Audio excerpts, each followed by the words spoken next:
diturunkan terakhir bukan, Kanda? Nah, ya ayatnya Ya, seperti biar. ini. Coba dicari ya, berotannya ya.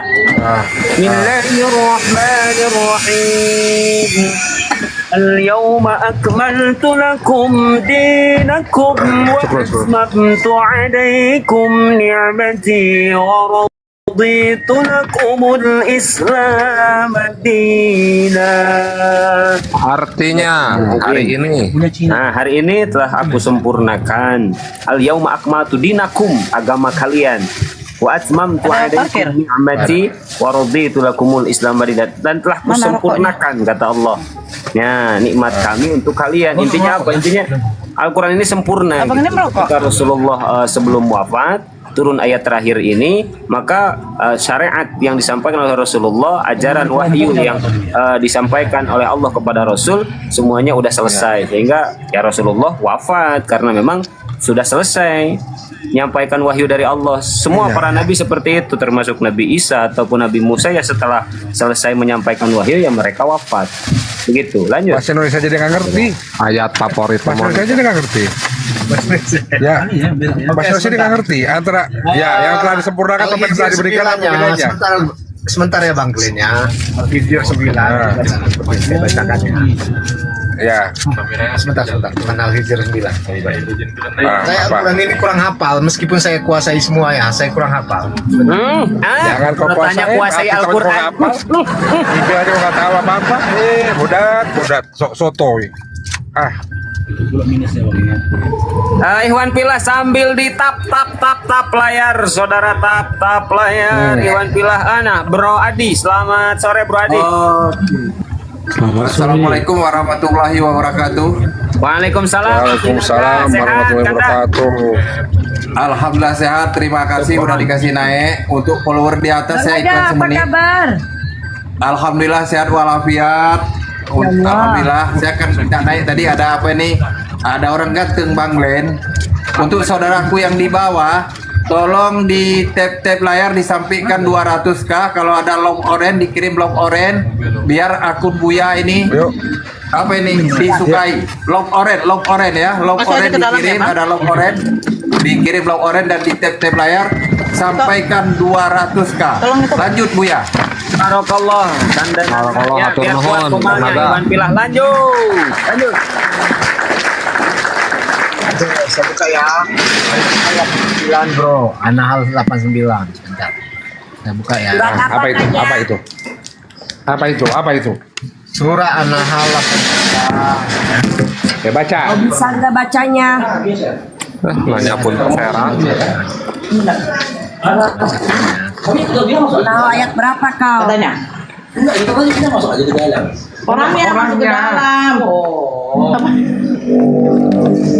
Makanya ini ngomong pun ambigu. Bentar. Bahasa Arab. Oke. Maksudnya Ayat apa yang berapa? saya bacakan Tanya di bahasa ayat Arab berapa? atau Pakai bahasa Arabnya. Pakai bahasa Arabnya. Wa yauma nab'asu fi kulli ummatin Ayat berapa sih? syahidan alaihim min anfusihim. Hancur ini baca apa kok kayak gitu hancur. Apa itu? Yang bener. Hancur bang. Apa? Hancurnya di mana? Saya kan bacakan Arabnya Anda minta. Iya, tapi hancur Kau bro. baca Bukan kayak gitu Latinnya. bacanya. Kau baca salah. Latinnya. Ambil ayat berapa Abu ya? 89. Bahasa Indonesianya aja ya. Ya, saya baca. Dan ingatlah pada hari ketika kami bangkitkan pada Bentar bro tanya biar dibaca sama Bunda Neng dulu ya. Masya Allah, kami Muslim senang loh mendengarkan ayat Al-Quran itu. Silakan Bunda Neng baca Bun. Bentar ya, dibaca dulu ayat Qurannya karena itu jadi ibadah untuk yang membaca dan jadi ibadah juga untuk yang mendengarkan. Silakan Bunda Neng. Itu Glenn. An-Nahl ayat 89 Bunda Neng. Apa itu? Itu bandongan itu. Kencang kali. Ya, coba Bunda Neng, kita madol.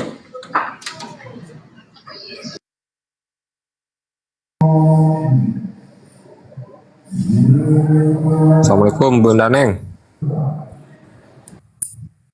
Cari itu Tenon lagi dicari ayatnya itu lagi dicari. Sabar. Ya di tap-tap layar yang di bawah ya, di tap-tap layar ya, di follow akun di atas ya, di tap-tap layar dulu ya, saudaraku yang muslim, di tap-tap layar. Kuatkan Komal Buya. Bang Len, sepil dulu Bang Faruk, ganteng Bang Faruk atau ganteng dirimu Bang Len? Oh ya Ganteng benar. Bang Naga, ganteng Bang Naga. Bang Naga.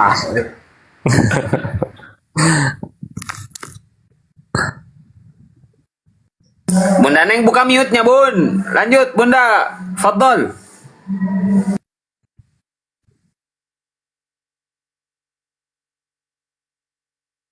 Wah, kemana dulu ini Bunda Neng? Waduh, bahaya ini.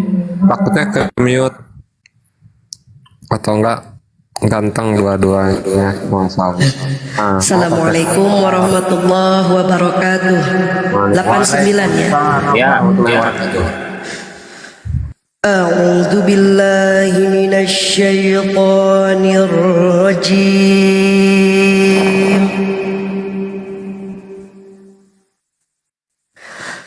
Bismillahirrahmanirrahim.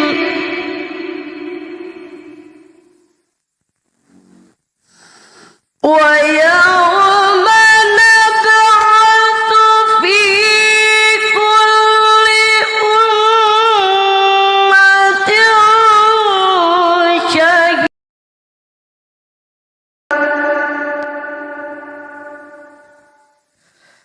شهيدا عليهم من أنفسهم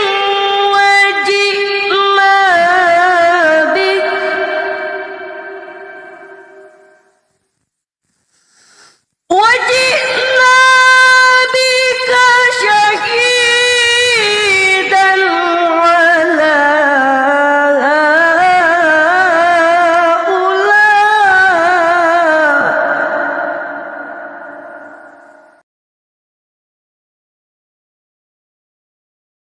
عليك الكتاب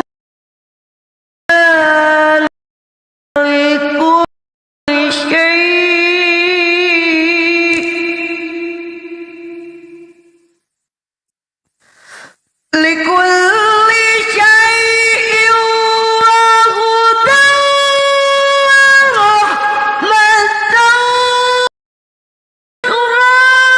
ورحمة للمسلمين وهدى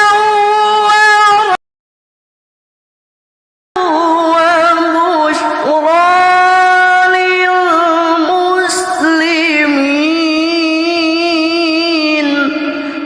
Artinya, dan ingatlah pada hari ketika kami bangkitkan pada setiap umat seseorang saksi atas mereka dari mereka sendiri, dan kami datangkan engkau Muhammad menjadi saksi atas mereka, dan kami turunkan kitab Al-Quran kepadamu untuk menjelaskan sesuatu sebagai petunjuk serta rahmat dan kabar gembira bagi orang yang berserah diri atau muslim.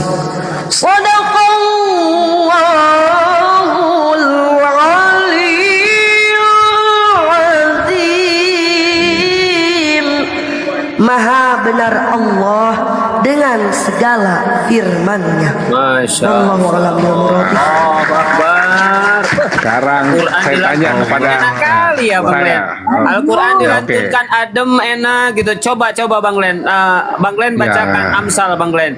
Marilah kita. Jangan, jangan. Langsung. Begini. Top Karena langsung saya marah tanya. di Bennett aku. Karena aku tanya sama si tanya ini ya, aku tanyakan sama dia. Wa nazalna di situ bentuknya telah terjadi atau belum terjadi atau sedang terjadi? Jawab. Ya, Sebentar. Apa tadi pertanyaannya? Bahasa Arabnya wa nazalna di situ adalah mengatakan telah terjadi, akan terjadi atau sedang terjadi. Jawab. sudah. Itu sudah. Jangan sudah. Sudah ya. Nah, kalau sudah berarti apakah sabrek-abrek? Iya dong. Namanya juga kitab. Sekarang arti Masa kitab itu sebenarnya apa? dikatakan di situ Arti kitab kan, bukan ayat. begini, pertanyaan Anda saya mengatakan kitab ayat, sebentar di kitab situ kitab. kitab ya. Pertanyaan saya kitab dalam bahasa Arab itu artinya apa? Oke, saya lihat ya. Apa sih? Ya, ayo. Bahasa Arab artinya apa? Coba. Katanya Anda sudah menguasai Al-Quran. Kok masih lihat? Saya menguasai tapi nggak hafal. Ya, Loh, saya gimana Anda menguasai tapi Anda tidak tahu artinya? gimana? Bagaimana Anda bilang Anda menguasai tapi Anda tidak tahu artinya? Sama aja begini, Anda bilang Anda bisa nyetir tapi Anda nggak tahu yang mana rem. Paham? Nah, udah lanjut. Coba apa itu kitab? Ya, tapi gini Bang Glenn, yang penting di sini. Jawab, yang apa itu penting di kitab? sini, Jawab ini dulu, apa itu diturunkan kitab? ayat per ayat atau kitab di situ. Apa itu kitab artinya? Anda kok lari sih Bang Glenn? Kitab artinya apa? Bahasa Arabnya kitab, apa? Kitab Itu artinya nggak ada apa? hubungannya Artinya sebenarnya. jelas karena kitab yang dimaksud bahasa Arab dengan yang kau tahu beda.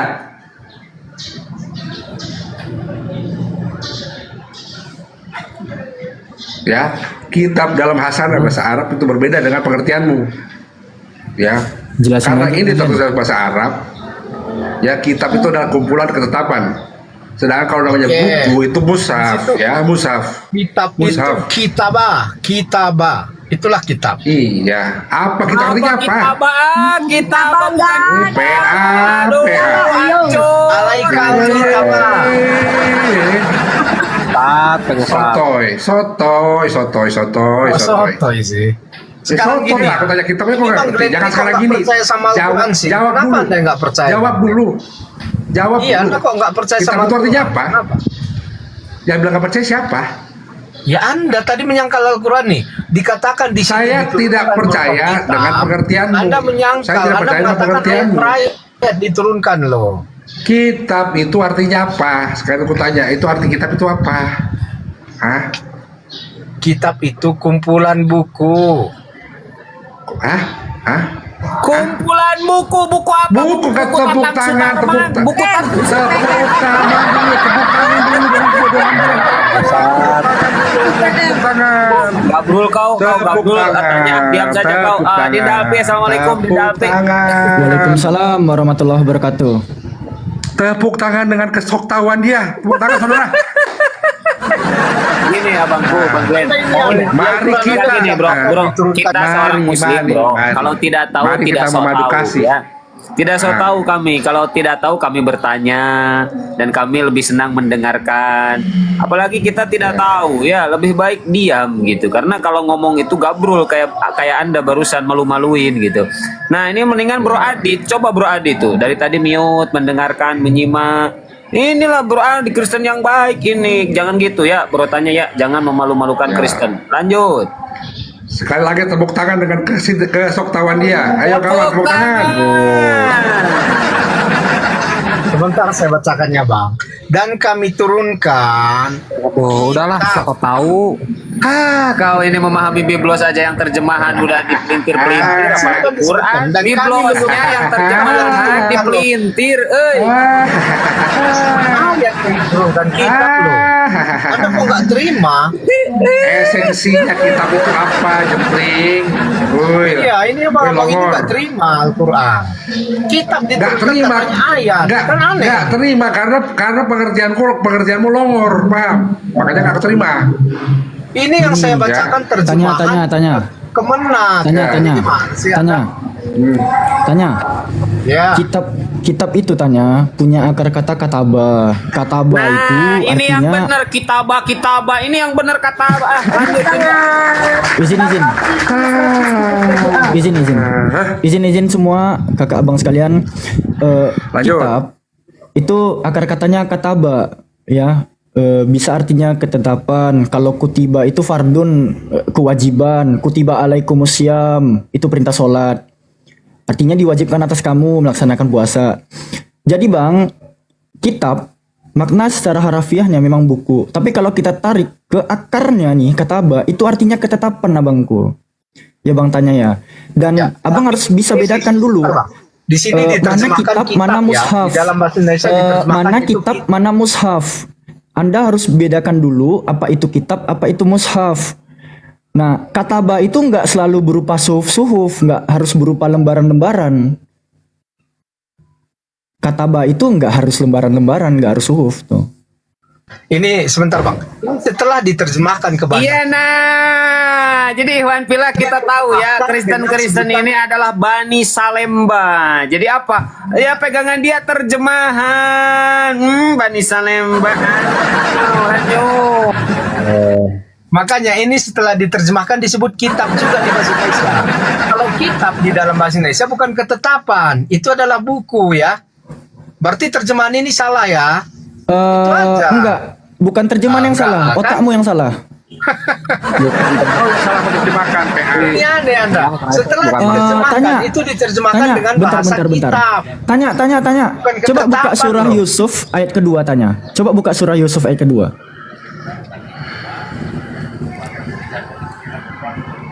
Iya, buka Yusuf ayat kedua. Oke, surah Yusuf surah berapa ya? Tapi Anda paham Al-Quran, masa nggak tahu sih surah Yusuf surah berapa? Namanya juga manusia bro, kadang lupa juga kan. Yesus manusia pernah lupa nggak? Bani Salemba. So tahu. Udah 5 kali nih, udah 5 kali. Itu Yusuf berapa tadi, Afi? Yusuf ayat 2 dikatakan di surah Yusuf ayat 2 Bismillahirrahmanirrahim Inna anzalnahu Qur'anan Arabiyyan la'allakum ta'qilun. Sesungguhnya kuturunkan bacaan itu ya menggunakan berbahasa Arab agar engkau menggunakan akal. Mana dia? Aduh, limbah Yunani kok kabur?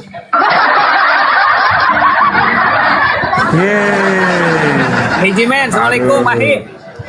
Aduh. Waalaikumsalam warahmatullahi wabarakatuh. Waalaikumsalam warahmatullahi Ini wabarakatuh. Dinda Alpi ya. Ini ada Bro Adi. Bro Adi ini kalau bertanya dia mendengarkan gitu. Meskipun ya memang dia sulit untuk melepaskan dogma dan doktrin di kekristenan gitu. Tetap ngeyel. Intinya ya ketika Anda mendengarkan apa yang kami jelaskan dan kami menjelaskan berdasarkan data-data yang ada, bukan asumsi, itu kami sudah angkat jempol gitu pada kalian gitu. Tetapi kalau kayak Bro tanya ini ya memang dia ngeyelnya luar biasa dan sok tahu gitu, dan susah memang orang bodoh tapi sok pintar itu susah. Nah ini coba Bro Adi, Bro Adi buka mute-nya bro. Shalom semua. Nah begitu ya, selamat sore Bro Adi. Lanjut Bro Adi, Selamat apa yang mau sore, Bu. disampaikan atau apa yang mau ditanyakan atau apa yang mau dibahas. Tapi begini Bro Adi, menurut Bro Adi ya, kalau menurut saya tentang konsep Tritunggal ini masuk akal sehat manusia atau kontradiksi dengan akal sehat manusia? Silakan Bro Adi. Sebelum dilanjutkan ke saudara-saudara saya, silakan Bro. Menurut saya loh ya, sebagai umat Kristen itu adalah kebenaran. Berarti masuk akal sehat manusia konsep Tritunggal. Iya, sangat masuk akal juga. Oke, siapa yang mau maju ini, Bang Glenn atau Dinda Alpi atau Ahijimen, silakan. Alfi. Biar enak ya, satu ya silakan. Alfi bahas Tuhan enggak Alfi, sama yang lain aja. Oke, mungkin Saya sama bertanya dulu, Ahijimen saya ya, bertanya atau dulu. Kanda Glenn, Saya silakan. bertanya dulu sebentar. Konsepnya itu 3 bisa menjadi 1 atau 1 bisa menjadi 3.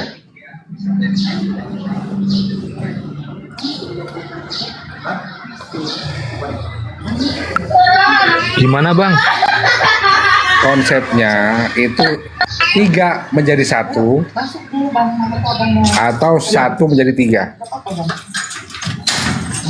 Tidak dulu, nanti masuk. Nanti pindah masuk. Ya, itu kayak kalau gitu ya. Soalnya Mauzan nanti keluar. Oh iya, siap. Nanti masuk. Konsepnya gini dia Bang, iya kan? Iya. Allah itu satu dalam hakikat, tapi eksistensinya 3. Nah gitu dia Bang. Oh, jadi 1 mau belah diri jadi 3 begitu. Wah, gak bener ini amuba, wah gak bener Bang Glenn, masuk gitu, gak bener itu. Bang Buya ingat. Enggak gini dia Bang Glenn. Coba lagi, Dia bukan membelah jelaskan. menjadi 3. Dia bukan membelah jadi 3. Tapi eksistensinya, artinya fungsinya berbeda. Karena fungsinya yang berbeda, dia menjadi 3 gelar. Fungsinya yang berbeda menjadi 3 gelar gitu. Iya. Oh, berarti tiga-tiganya ini memiliki kehendak yang berbeda dong, karena memiliki beda fungsi, betul? Atau betul? Iya. Oh, oke. Berarti tiga-tiganya memiliki kehendak yang berbeda. Itu tergantung Bang Glenn. Tergantung apa, Bang? Tergantung Roh Kudus. Bilang aja Bro Adi, tergantung Roh Kudus. Bang apa ini sih? Ustaz juga kadang-kadang elah. Tergantung karena kakait. Bang Dewa, Assalamualaikum Bang Dewa. Lanjut Bang Dewa, Assalamualaikum. Aduh. Assalamualaikum warahmatullahi wabarakatuh. Waalaikumsalam. Bang Dewa, silakan. Ya, itu ada Jimen ya kan. Jimen kan seorang mualaf, Pak Glenn seorang mualaf. Mungkin Pak Adi bisa bisa menggali ilmu mengenai soal konsep ketuhanan, konsep keselamatan, agama mana yang benar, kenapa mereka mesti pindah, ya kan? Silakan. Mumpung ada GT Men tuh. Ya, kalau sama Dewa, Bang Adi kan sudah beberapa kali sama Dewa, bahkan sering menghindar. Giliran berbicara, Bang Adi keluar, ya kan? Nah ini mumpung ada Pak Glenn, ya. Lanjut. Iya. Tadi kan terakhir tergantung apa nih? Tergantung di kayu salib. Enggak, tergantung Roh Kudus. Jadi tergantung apa ini? Tergantung Roh Kudus Bang Glenn. Oh, berarti Roh Kudus yang mengatur semuanya. Yang mengatur semuanya jelas Allah Bapa. Cuman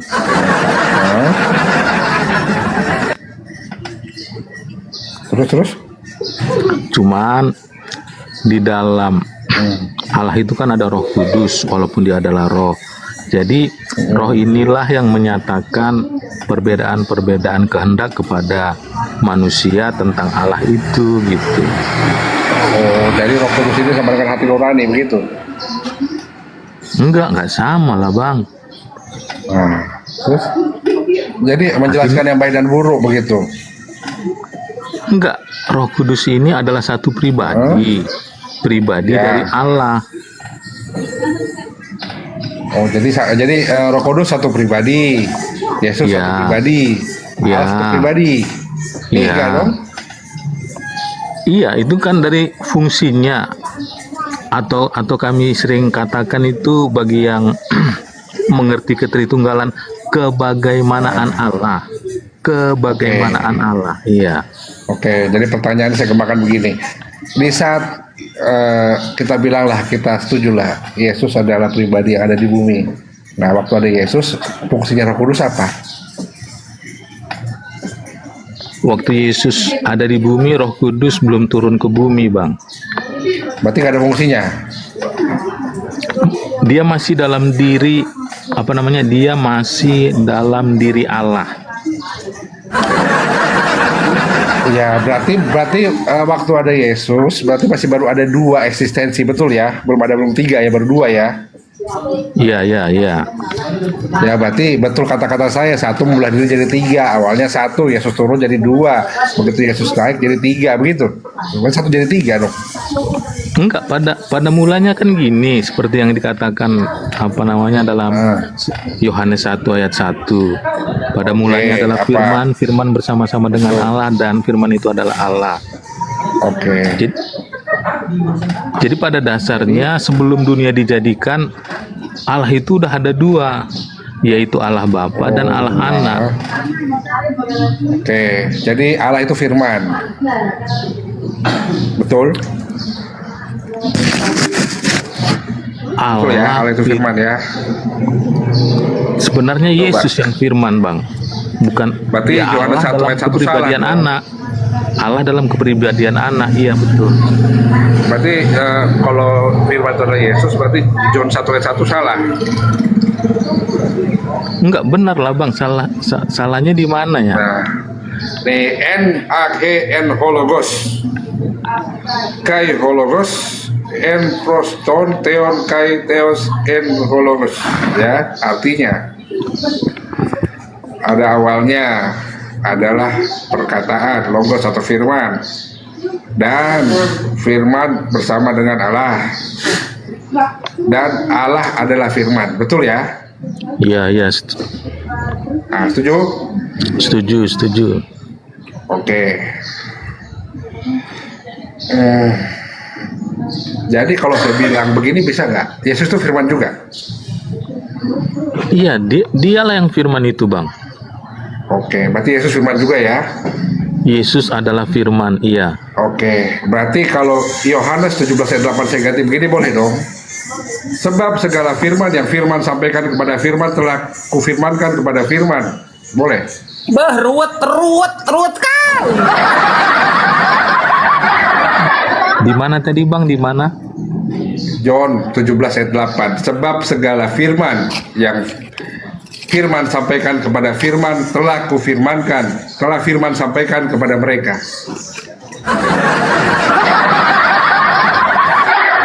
Enggak lah bang. Loh, katanya Allah adalah firman. Tadi kok yang bilang iya? Yesus adalah firman, kok yang bilang iya? Sekarang ayat ganti firman semua nggak boleh. Kayak gini dia bang.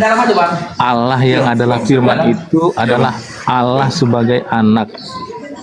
Allah anak. Allah Bapa nggak sebagai firman.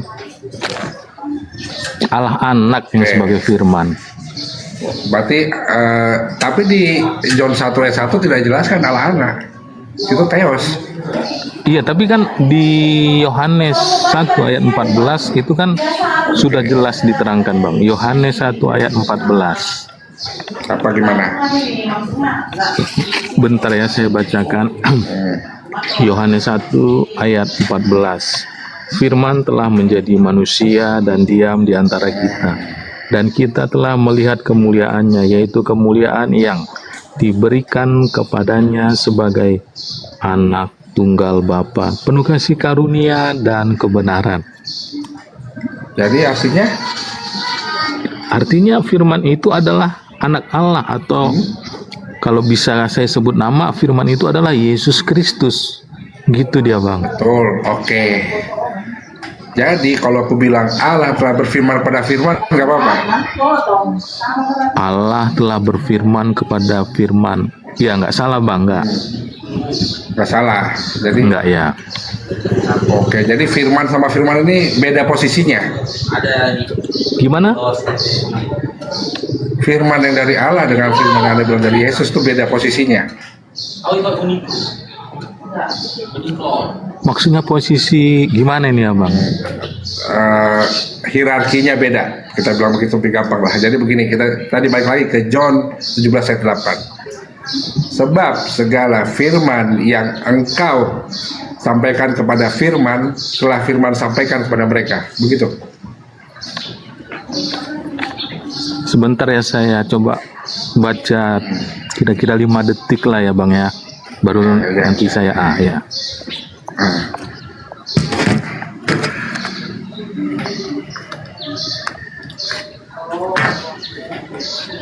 Oh, penjelasannya gini dia bang. Yohanes pasal 17 ayat 8 itu. Yesus berkata kepada Allah Bapa, aku telah memberitakan firman yang telah engkau sampaikan kepadaku, kepada murid-muridku. Berarti firman telah menyampaikan firman telah engkau sampaikan kepada firman, kan begitu? Kan kau bilang Yesus firman. Iya. Ada firman dan ya, berarti ada firman dan ada 2 firman di situ kan? Setuju nggak? Iya. Oke, sekarang coba bedakan, kan tadi Anda bilang berbeda dari fungsinya. Ya. Iya. Nah, coba kasih contoh sama saya 2 ayat yang membedakan fungsi firman itu. Oh, gini dia bang. Di dalam kekristenan, ya kan, di dalam kekristenan firman itu terbagi 3. Oke, contoh. Firman dia sebagai perkataan Allah. Oke, 1. Terus? Nah, firman sebagai perkataan Allah 1 ya. Yang kedua, firman sebagai pribadi. Ya, betul. Oke. Yang ketiga, firman sebagai kebenaran-kebenaran yang tertulis di dalam kitab-kitab para nabi yang di zaman kita ini itu disebut Alkitab kalau di Indonesia. Itu dia ketiganya, Bang. Jadi 1 firman yang diturunkan kepada nabi-nabi sebelumnya, begitu kan? Iya. Oke, itu berarti kan firman dari Allah langsung. Oke, setuju ya? Iya. Oke, kita bahas di Perjanjian Baru karena kita jangan bahas pra-eksistensi Yesus, kita bahas pasca eksistensi Yesus. Kita bahas itu. Kalau begini, coba tunjukkan sama saya 1 ayat saja yang membedakan antara firman yang dari Allah dengan firman itu Yesus. Tahu bedanya dari mana? Mana bedanya? Coba. Saya belum jelas pertanyaannya, Bang. Gini kan, kalau bilang kan firman itu kan dibedakan menurut fungsinya, ya. Iya. Sekarang coba jelaskan mana ayat yang membedakan secara signifikan mana firman dari Allah dan mana firman dari Yesus sendiri.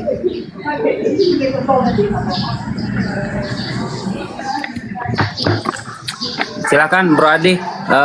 Pak Dokter, Assalamualaikum Pak Dokter.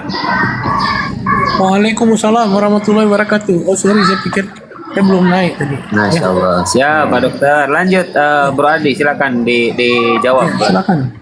Oke. Kalau dalam kitab Yohanes, iya kan? Firman Allah itu dengan nyata dinyatakan Yohanes dalam Yohanes pasal 1 ayat 32, Bang. Apa itu bahasanya?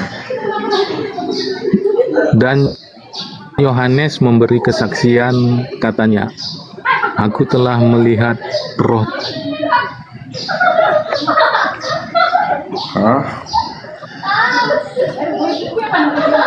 Sebentar Bang.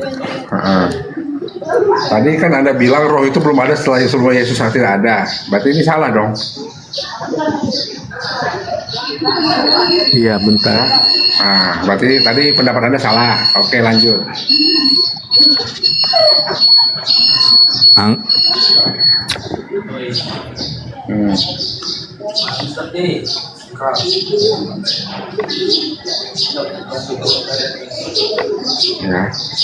Oh, ini dia Bang.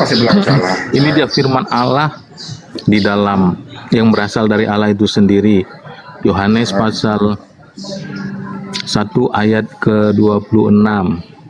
Demikian tertulis, Yohanes menjawab mereka, katanya, aku membaptis dengan air, tetapi di tengah-tengah kamu berdiri Dia yang tidak aku kenal, yaitu Dia yang datang kemudian daripadaku.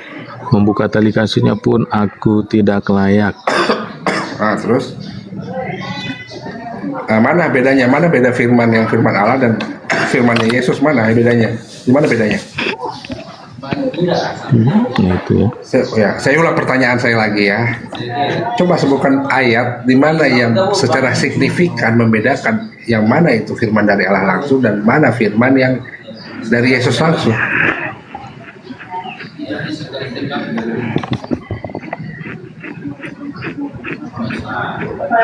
Karena jelas tadi juga Yohanes saja mengatakan bahwa segala yang telah kau sampaikan kepada aku telah kau sampaikan kepada mereka. Berarti kan Yesus mendapat firman dari Allah juga. Masa firman dapat firman? Coba. Saya tunggu itu ayatnya. Karena kalau tidak ada datanya berarti yang Anda bicarakan ini selama ini doktrin. Ayo Bro Adi, pasti bisa Bro Adi. Ayo, saya mendukungmu Bro Adi. Ayo. Iya. Enggak. Kok tiba-tiba nggak teringat aku ayatnya ya. Semua manusia. Bukan gak teringat, karena ayat yang kau ingat pasti akan membantah kata-katamu sendiri. Oh, ada. Gitu loh, itu maksudku. Ini mualaf satu lagi belum maju ini Ahiji men baru Kandaglen ini Bro Adi. Terus Pak Abdul juga ini mualaf. Aduh belum maju ini Bro Adi udah macet. Aduh. Nggak apa-apa dulu, sama Bapak Glenn dulu, karena itu pertanyaan harus dijawab si Adi juga itu. Penting juga itu. Nanti menurut sejarah ya, apa dari mana Tritunggal itu, Trinitas itu berasal, apakah memang itu dari firman Tuhan atau dari Bible atau yang disampaikan oleh Yesus, Musa atau Bapak? Wah, Ahi mau dibongkar itu semua. Aduh, berserak otak. Saya nggak mau ke situ. Aduh, berserak. Saya nggak mau ke situ. Langsung berserak. Saya nggak mau ke situ. Iya, Bang. Abang itu. Karena kalau dari awal saya bawa siapa itu baptis, bingung dia. Iya betul. Iya gini, dalam Yohanes pasal 1 ayat 33 kan gini dikatakan. Yohanes 1 ayat 33. Dan aku pun tidak mengenalnya, tetapi Dia yang mengutus aku untuk membaptis dengan air telah berfirman kepadaku, jikalau engkau melihat roh itu turun ke atas seseorang dan tinggal di atasnya, dia lah itu yang akan membaptis dengan Roh Kudus. Inilah firman Allah, ya kan? Allah Bapa. Berarti pernyataanmu di awal salah dong. Kau bilang tadi Roh Kudus datang setelah Yesus mati. Kudus masih ada Yesus. Ya kan? Nah, coba. Iya, ya. Coba diperbaiki lagi. Iya. Karena situ jelas itu membuktikan bahwa Roh Kudus itu ada semasa Yesus masih hidup. Iya, tapi fungsinya belum apa, Bang? Fungsinya belum apa dibilangnya, belum bisa terlihat gitulah, ya kan? Fungsinya belum bisa Kalau terlihat. fungsinya tidak terlihat, nggak mungkin Yohanes Pembaptis, John the Baptist tahu yang mau membaptis Yesus. Siapa yang harus dibaptis? Kalau tidak ada Roh Kudus yang menunjukkan jalan, berarti sudah ada fungsi di situ. Kan sudah ada fungsinya di situ. Dia menunjukkan kepada John Pembaptis, siapakah yang harus dibaptis? Karena firman Tuhan mengatakan bahwa dia harus membaptis orang yang diturunkan Roh Kudus kepadanya. Berarti itu ada suatu penanda. Berarti fungsi Roh Kudus itu sebagai penanda. Berarti sudah ada fungsinya. Nah, ayo. Gimana? Ayo Bro Adi, pasti kamu bisa. Ayo Bro Adi, ayo. Pasti bisa, ayo.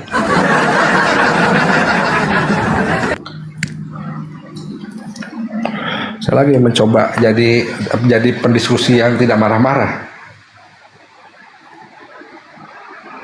Gimana? Abang kalau udah di atas jangan nengok ke bawah, Bang. Tumben nih lah agak slowly. Orang-orang yang udah di atas. Enggak, udah banyak perubahan kok ke Pak Glenn. Iya. Sekarang Pak Glenn lebih tidak mengutamakan egois lagi. Kalau dia marah-marah, ini jemuran orang habis soalnya sama Pak Glenn. Ayo Bang Adi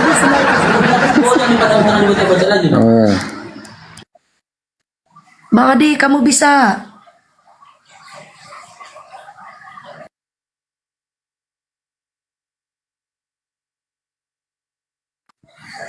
Bang Adi, buka mute-nya Bang Adi. Oh iya,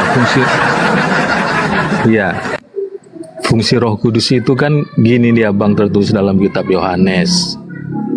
Apabila ia datang, yaitu Roh kebenaran, ia akan memimpin kamu ke dalam seluruh kebenaran. Sebab ia tidak akan berkata-kata dari dirinya sendiri, tetapi segala sesuatu yang didengarnya itulah yang akan dikatakannya, dan ia akan memberitakan kepadamu hal-hal yang akan datang. Jadi fungsi Roh Kudus yang maksimal bagi manusia itu ini dia, Bang. Fungsi Roh Kudus bagi penyataan Yesus sebagai anak manusia itulah yang tertulis dalam Yohanes pasal 1 ayat 33 tadi. Sementara fungsi Roh Kudus bagi manusia yang utama itu seperti yang saya bacakan tadi dalam Yohanes pasal 16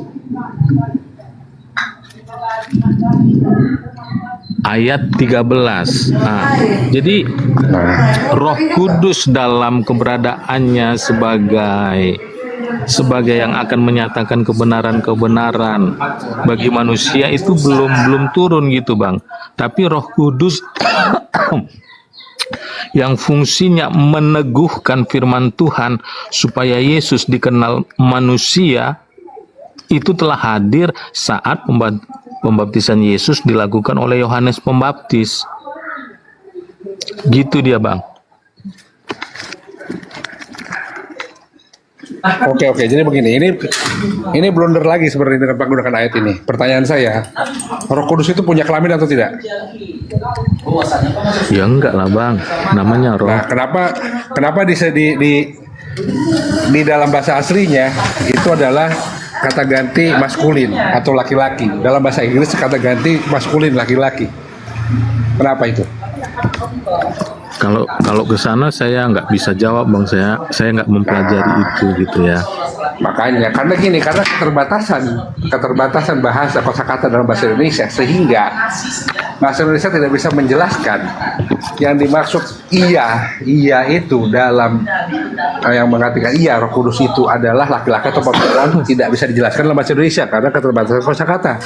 Sedangkan di bahasa Yunani dan di bahasa Inggris bisa dijelaskan bahwa itu ada kata he, ya, he itu adalah kata ganti ketiga maskulin. Nah, berarti yang salah siapa? Roh Kudus kok berkelamin? Enggak, Roh Kudus enggak berkelamin karena dia roh, Bang. Betul. Nah, kenapa dalam bahasa Inggris ditulis he, bukan it? Kalau it jelas nggak bisa kita bicarakan mana kelaminnya. Tapi karena jelas he, berarti ada kelaminnya dan itu laki-laki. Coba baca bahasa Inggris jadi KJV deh. Keluar dari bahasa Indonesia saya nggak komen lah, Bang. Nah, saya nggak itu makanya kita mempelajarinya kan. Ya betul, karena memang kita dilarang untuk saya juga dulu dilarang untuk belajar jauh-jauh sana. Kata kau akan sesat begitu, kata pendeta dulu. Makanya kita akan sedikit ogah untuk belajar ke bahasa Inggris. Kita akan ogah untuk belajar ke bahasa Yunaninya karena memang dilarang. Kau akan sesat apabila kau belajar tanpa ilmu. Nah, sedangkan ilmu yang dimaksud itu apa? Akal budi. Semua manusia itu sudah punya akal budi. Ada 937 kata akal budi dalam Bible. Kenapa tidak dipakai? Itu. Enggak, bagi saya gini, Bang. Bentar, Bang. Nah, bagi saya gini. Keimanan itu, iya kan? Bagi saya membuat kita, iya kan, hidup terbebas dari dosa. Lagi di pasar, lagi di mana? Noise sekali, Brady. Gua yang noise. Oh, Bang Glenn. Sorry Brady, kirain Brady. Itu si Nora sibuk kali keluar bolak-balik ngambil kue, sibuk kali dia. Jadi keimanan itu bagi saya gini dia, Bang, ya kan? Iman itu membuat kita mengenal Allah. Iman itu membuat kita berjalan dalam kebenaran-kebenaran Allah. Iman itu membuat kita mengerti kuasa Allah dan kita bisa membuktikan kuasa itu dalam hidup kita. Gitu sederhana saja, Bang, bagi saya. Iya, oke. Pertanyaannya akan saya sederhanakan lebih sederhana lagi. Ya, dasar iman Anda dari mana kalau tidak ada Bible? Maksud saya gini. Saya nggak perlu mempelajari bahasa aslinya, saya nggak perlu mempelajari bahasa asing gitu kan. Cukup mempelajari apa yang tertulis bahasa Indonesia. Karena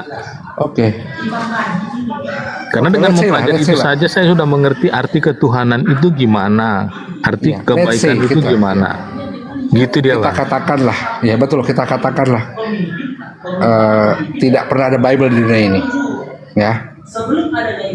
Nah, dasar iman Anda apa? Kalau nggak ada Bible nggak bisa lah, Bang, karena Bible adalah dasarnya, Alkitab adalah dasarnya. Tapi saya kan memegang memegang kebenaran-kebenaran itu berdasarkan Alkitab yang berbahasa Indonesia. Oke, lanjut. Pertanyaan lagi sekarang. Bila yang menjadi dasar iman Anda sudah banyak perubahan dan banyak tambahan dan banyak yang dihilangkan, apakah itu menjadi suci lagi? Iya, kan gini dia Bang, kalau saya ya kan, saya yang penting bisa membuktikan kebenaran-kebenaran itu ya punya kuasa apa enggak. Ya misalnya yang paling tren di yang paling tren di kekristenan kan lah ya membuktikan nama Yesus itu punya kuasa apa enggak. Nah kan gitu. Itu dia yang paling tinggi, membuktikan nama Yesus itu punya kuasa atau enggak. Baru yang kedua ya. Oke. Kita spesifik. Kita bahas Yesus ya. Kita spesifik ya. Oke, gini. Ya, begini. Dalam Matius, Yesus dilahirkan zaman Herodes, betul? Betul ya? Betul. Ayo bro Adi, kamu pasti bisa. Ayo bro Adi, kamu pasti bisa. Jawab. Ada gangguan jaringan tadi Bang, coba diulangi. Oke. Dalam Matius, Yesus lahir di zaman Herodes, betul? Ya, betul Bang. Sedangkan di Lukas, Yesus lahir di zaman Kirenius menjadi wali Syria. Betul? Iya. Ada berapa Yesus itu? Ada 2 cerita Bang. Yesusnya tetap satu, tapi ceritanya ada 2. Pertanyaan saya, Herodes mati tahun berapa? Saya nggak tahu Bang. Ya, Herodes mati tahun 4 sebelum Masehi. Kirenius menjadi wali Syria itu tahun 6 Masehi. Ada selisih 10 tahun di situ. Ya, pertanyaan saya, 2 fakta sejarah ini membuktikan bahwa ada 2 Yesus yang lahir di zaman yang berbeda. Apakah Anda akan menutup mata juga dengan fakta sejarah? Itu Bang Faruk suruh diam dulu Bang Len. Bang Faruk kedengaran suaranya, diam dulu gitu. Gua udah di halaman ini, hujan-hujanan dia di dalam. Emang susah ini kalau Ukta Bilal begini suaranya suara Bilal memang susah. Oke lanjut. Aman kok, aman lanjut. Gitu. Iya, gini dia Bang, kalau menanggapi itu ya. Kalau saya pribadi menanggapi hal itu kan gini. Ya. Setelah saya membaca Alkitab dari Kejadian hingga Wahyu ada lebih dari 10 kali, ya kan? Maka saya ambil kesimpulan seperti ini. Alkitab nggak sempurna. Namun sekali lagi Bro Adi, Alkitab tidak sempurna. Mantap. Itu menurut saya ya, bukan menurut orang Kristen. Menurut saya pribadi, bukan menurut orang Kristen. Menurut saya pribadi, karena saya telah membacanya sampai lebih dari 10 kali dari Kejadian hingga Wahyu. Tapi saya seperti saya bilang tadi, keimanan saya melihat kepada apakah saya akan dipimpin ke dalam kebenaran-kebenaran atau tidak. Dan yang kedua, apakah saya bisa melihat yang paling trending atau yang paling hakiki itu kemahakuasaan nama Yesus.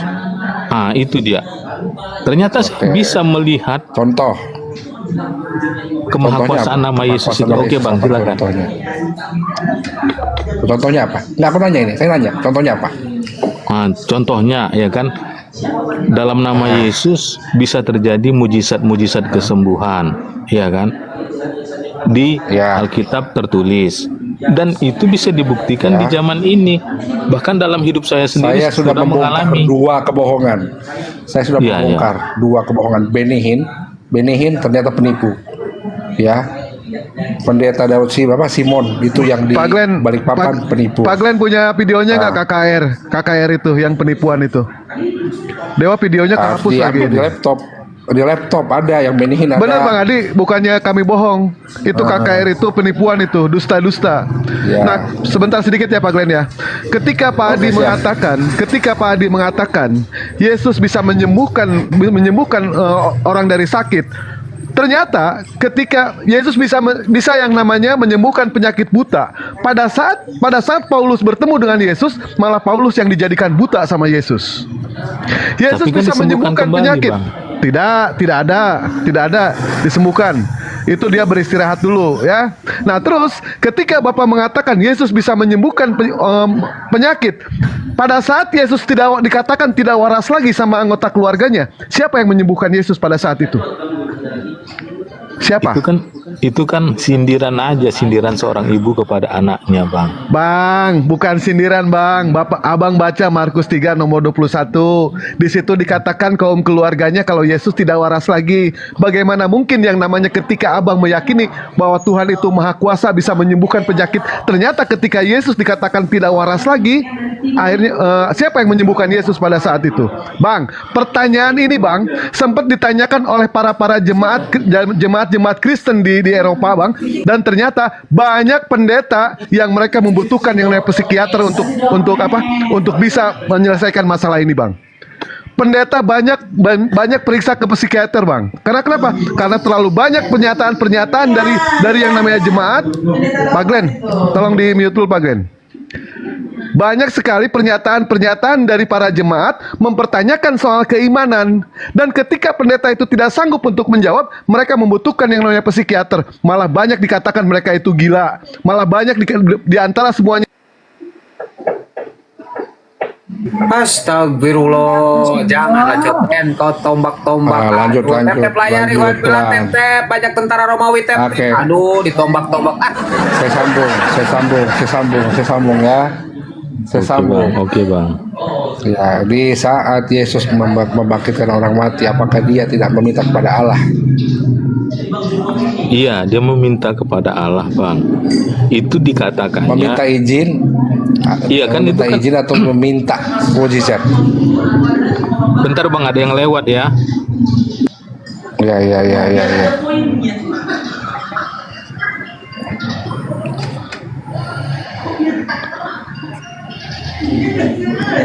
Oke Bang. Gimana? Nah, jadi gini dia Bang. Kalau dia membangkitkan orang mati dalam Yohanes itu kan telah dinyatakan Yesus. Dia berdoa kepada Allah supaya orang-orang di sekelilingnya itu bisa mempercayainya bahwa dia diutus Allah ke dunia ini untuk menyatakan kebenaran-kebenaran yang menyelamatkan. Artinya kebenaran-kebenaran itu akan dapat, ya kebenaran-kebenaran itu akan dapat membawa manusia keluar dari kebinasaan, masuk dalam hidup kekal. Membuat dia dipercaya menjadi utusan Allah atau menjadi Allah? Dipercaya menjadi utusan Allah atau dipercaya menjadi Allah? Coba jawab. Wah, di bawah ini tentara Romawi kejam nih. Ini akun satu lagi ya Bu ya. Manasin dulu lah. Wah, ini nggak jelas ini. Ya. Parkun lah. Panasin akun. Yo. Enggak ini. Ayo. Kena ya Dewa ya? Kena. Di apa Bang? Diulang pertanyaannya. Ya. Tadi kan ada bernarasi bahwa supaya Yesus dipercaya sebagai utusan Allah yang membawa kebenaran, betul? Ya kan? Betul. Nah, jadi yang saya tanyakan adalah dipercaya menjadi utusan atau dipercaya menjadi Allah itu sendiri?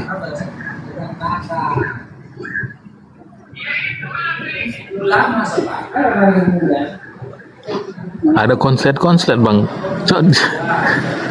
Kita ulang ya.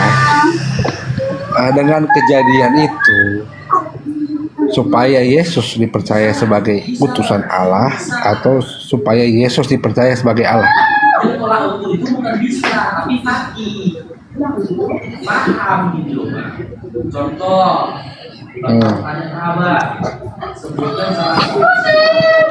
Enggak, suara Bang Faruk yang paling kedengaran jadinya. Iya, ini Bang Glenn dua natur ini ya. Udah sekarang aku ngomong gak keras nih ya. Aku ngomong gak keras ya. Sekarang begini. Dengan kejadian itu, Yesus yang menyatakan bahwa dia adalah utusan Allah atau sebagai Allah itu sendiri. Sebagai utusan Allah, Bang.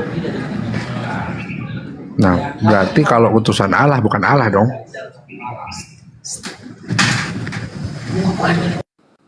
Untuk menerangkan Yesus adalah Allah, kita harus masuk ke dalam ketritunggalan, Bang.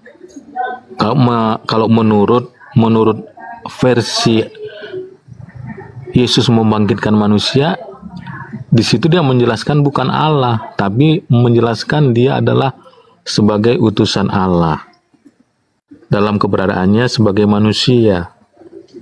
Gitu dia, Bang. Oh, berarti Yesus diutus oleh Allah sebagai manusia. Iya. Untuk menyampaikan kebenaran-kebenaran Allah, betul? Setuju. Oke. Jadi ini membantah yang Anda bilang Yesus adalah firman itu sendiri. Kalau Yesus itu firman itu sendiri, tidak perlu dia minta izin kepada Allah untuk membangkitkan orang mati. Karena firman itu sudah memiliki kuasa. Itu loh. Jadi apa yang Anda bawa ini adalah akan selalu membantah dalil Anda sebelumnya. Itulah yang terjadi sama saya selama 6 tahun. Akhirnya saya memilih jadi mualaf. Gini Tiap dia, saya menemukan dalil baru. Nah, gimana? Gini dia, ya kan. Kalau kita menjelaskan Yesus berdasarkan pernyataan teologis, ya kita bisa kalap, bisa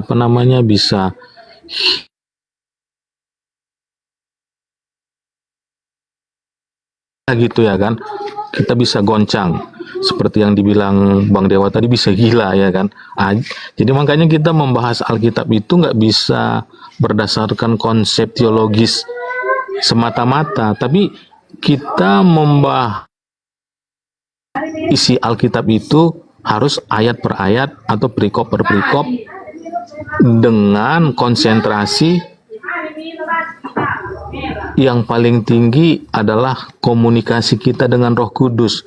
Roh Kudus itulah yang akan mencerahkan akal budi hati nurani kita, Bang. Gitu dia.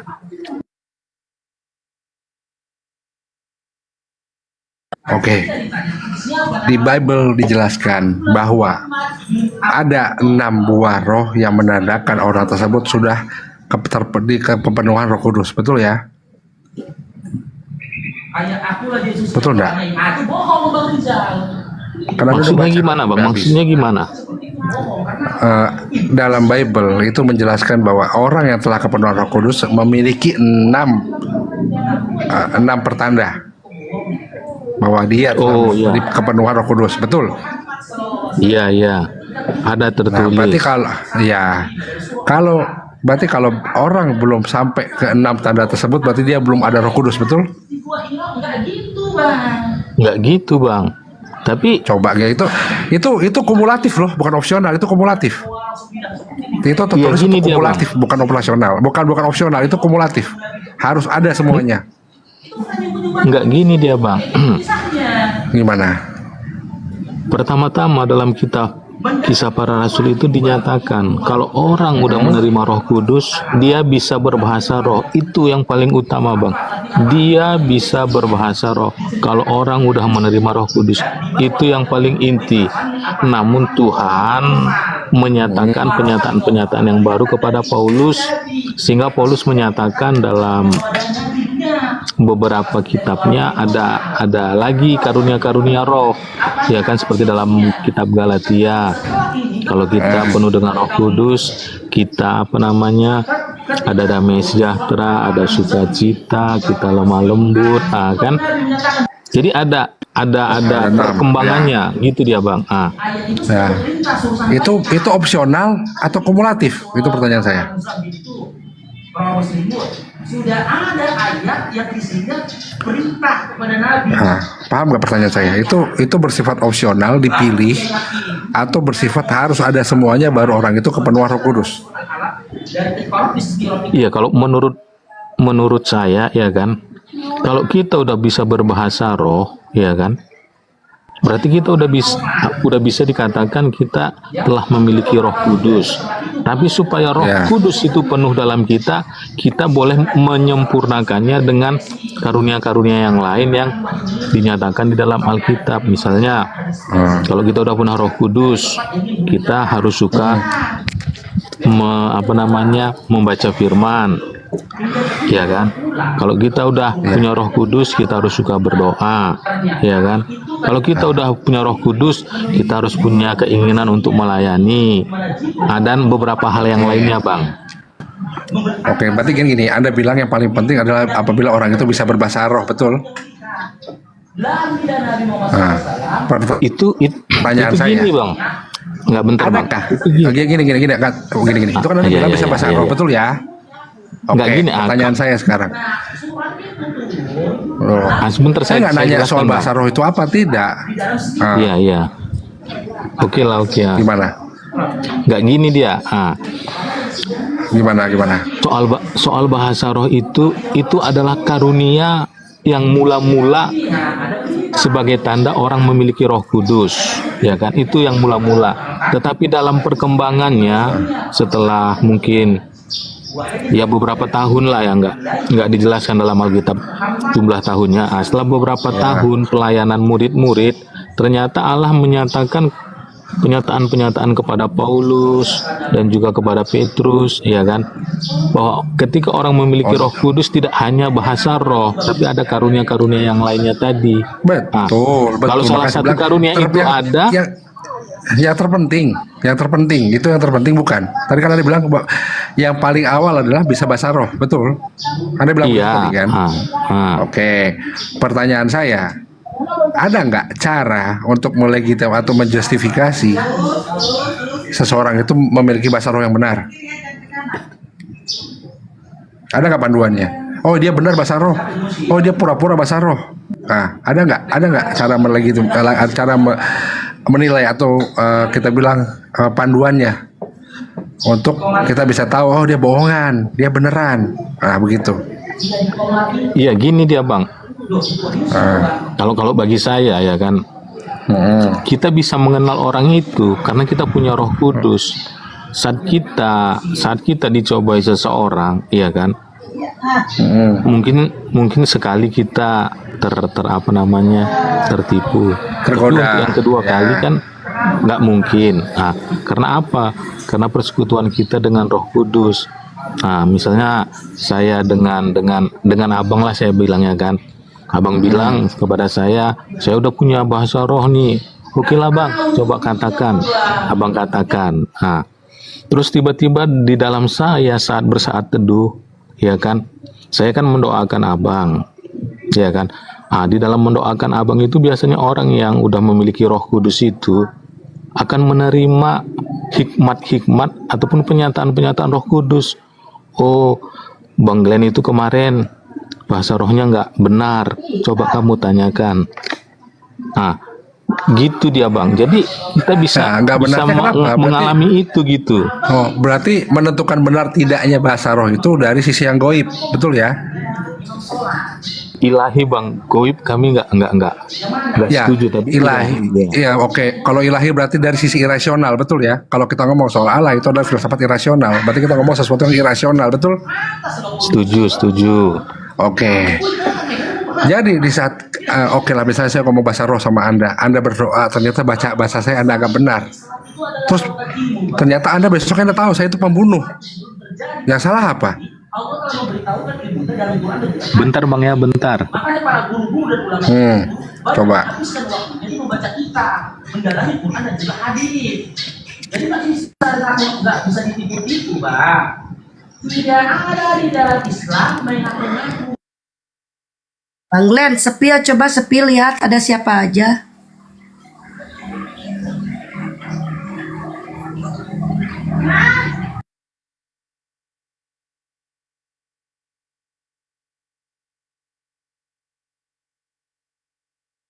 Dia udah di dalam loh, suaranya masih kesini keluar. Itu dari Mas lihat no. Glenn. Hah? Di rumah siapa? Itu Bang Di Faruk rumah dikasih Mama kopi Moja. Torabika biar suaranya kagak terlalu kencang. Kasih kopi. Udah saya kasih makan dedek tadi, tetapnya kenceng.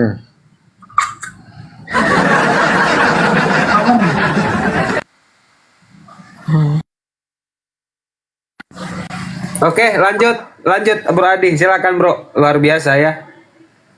Ini Pak Glenn ini Bro Adi kalau dia berbicara itu di depannya kagak ada laptop, kagak ada biblos, udah di kepala semua, makanya mualaf. Ini belum ahijimen. Aduh.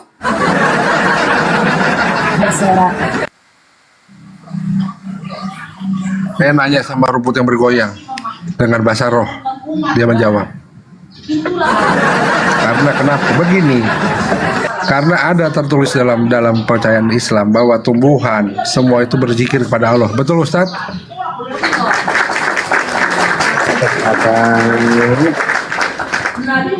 Ala bizikrillah tatma'innul qulub. Mantap. Ayo. Jadi intinya tumbuhan ini tumbuh bukan untuk dia sebagai hidup saja. Tumbuhan ini tumbuh bukan untuk berfungsi untuk mengindahkan rumah kita, bukan. Tumbuhan ini tumbuh untuk berzikir kepada Allah. Allahu Akbar. Betul. Keren kan? Makanya kita sesudah makan itu harus mampu berzikir. Jadi seolah-olah kita menggantikan zikir tumbuhan yang telah kita makan gitu. Jadi sudah makan kita berusaha untuk berzikir. Keren Islam, keren. Tumbuhan, ikan, juga hewan. Jadi intinya kita diajarkan hiduplah seperti bunga. Kenapa? Bunga, tumbuhan berbunga indah bukan untuk dipuji sebagai bunga yang indah, tidak. Itu dia. Bisa nggak kita merendahkan diri seperti itu?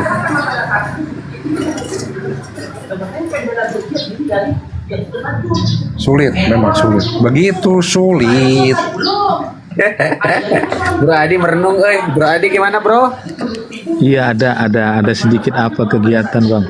Ada yang manggil. Ya nggak apa-apa. Lanjut. Jadi kan intinya gini Bang, tetap aja walaupun orang itu bisa berbahasa roh, tetap kita harus bukti secara nyata. Ya kan, harus periang, bersukacita, harus berbuat baik, mengasihi sesama, betul kan? Setuju. Nah, makanya itu saya bilang tadi bersifat kumulatif, bukan opsional. Iya, bukan. Sekarang begini, contoh Benihin. Ya, ini Benihin. Beliau lancar sekali bahasa roh. Coba lihat video-videonya, bahasa roh lengkap lah, panjang, sampai banyak orang, ribuan orang menangis. Tetapi ternyata dia penipu. Apakah itu kebenaran Roh Kudus? Kalau gitu saya bisa menjawab manusia nggak sempurna Bang. Nah, makanya, itu dia berarti kan memang itulah memang tidak ada, makanya tidak ada manusia yang sempurna itu, sehingga syarat untuk memiliki Roh Kudus dalam Bible tidak mungkin dikerjakan oleh manusia. Iya, tapi gitu kan loh. ini.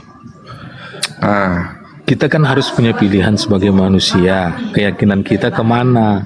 Kan gitu dia Bang. Ke Yesus kah atau di luar Yesus? Kan gitu dia. Nah, makanya saya tanya lagi sekarang. Makanya pertanyaan saya akan lebih mengerucut lagi. Yesus yang mana? Ya, menurut penelitian para sejarawan gereja, ada 76 sejarawan gereja.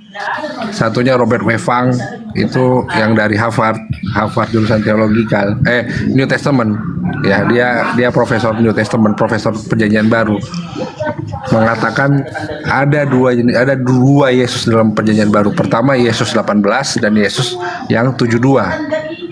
Nah, Anda mau ikut yang mana? Anda paham nggak itu bedanya 12 sama 78? Enggak Bang. Nah, jadi dalam Perjanjian Baru hanya 12% yang dipercaya oleh 76 sejarawan, sarjana gereja, sarjana bapak-bapak gereja, yang dipercaya sebagai perkataan Yesus sendiri. Sedangkan di 7 sisanya 7 itu ada yang mungkin, ada yang kemungkinan kecil, ada yang tidak mungkin sama sekali. Itu dibagi menjadi 4 warna kalimat. Ya.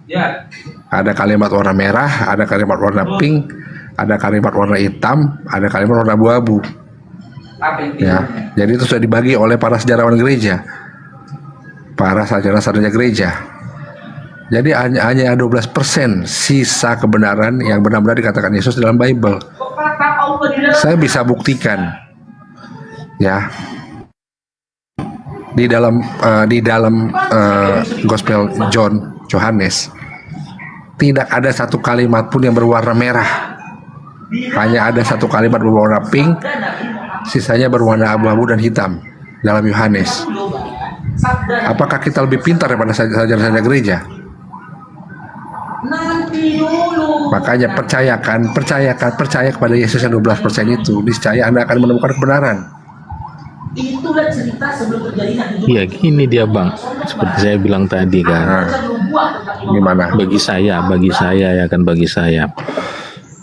di dalam Alkitab itu kan ada bukti-bukti kekuasaan nama Yesus, iya kan? Iya. Bukti-bukti itulah yang apakah di zaman saya ini hidup itu bisa terrealisasi gitu loh Pak. Ternyata bisa. Dan saya mengalami sendiri kan gitu dia. Jadi disitulah saya semakin dikuatkan bahwa Yesus itu adalah Tuhan sesuai dengan apa yang tertulis dalam Alkitab. Oke, kalau memang bisa dipakai dalam zaman sekarang, pertanyaan saya, apabila Anda ditampar pipi kanan, Anda beri pipi kiri nggak? Itu kan kata kiasan itu Bang. Walaupun kata kiasan, tapi kata-kata itu dibantah sendiri oleh Yesus. Percaya nggak? Iya, itu dikatakan oleh Yesus sendiri, saya percaya. Betul. Dan dibantah oleh Yesus juga. Percaya nggak? Saya belum pernah dengar Bang. Nah, katanya Anda udah baca 6 kali.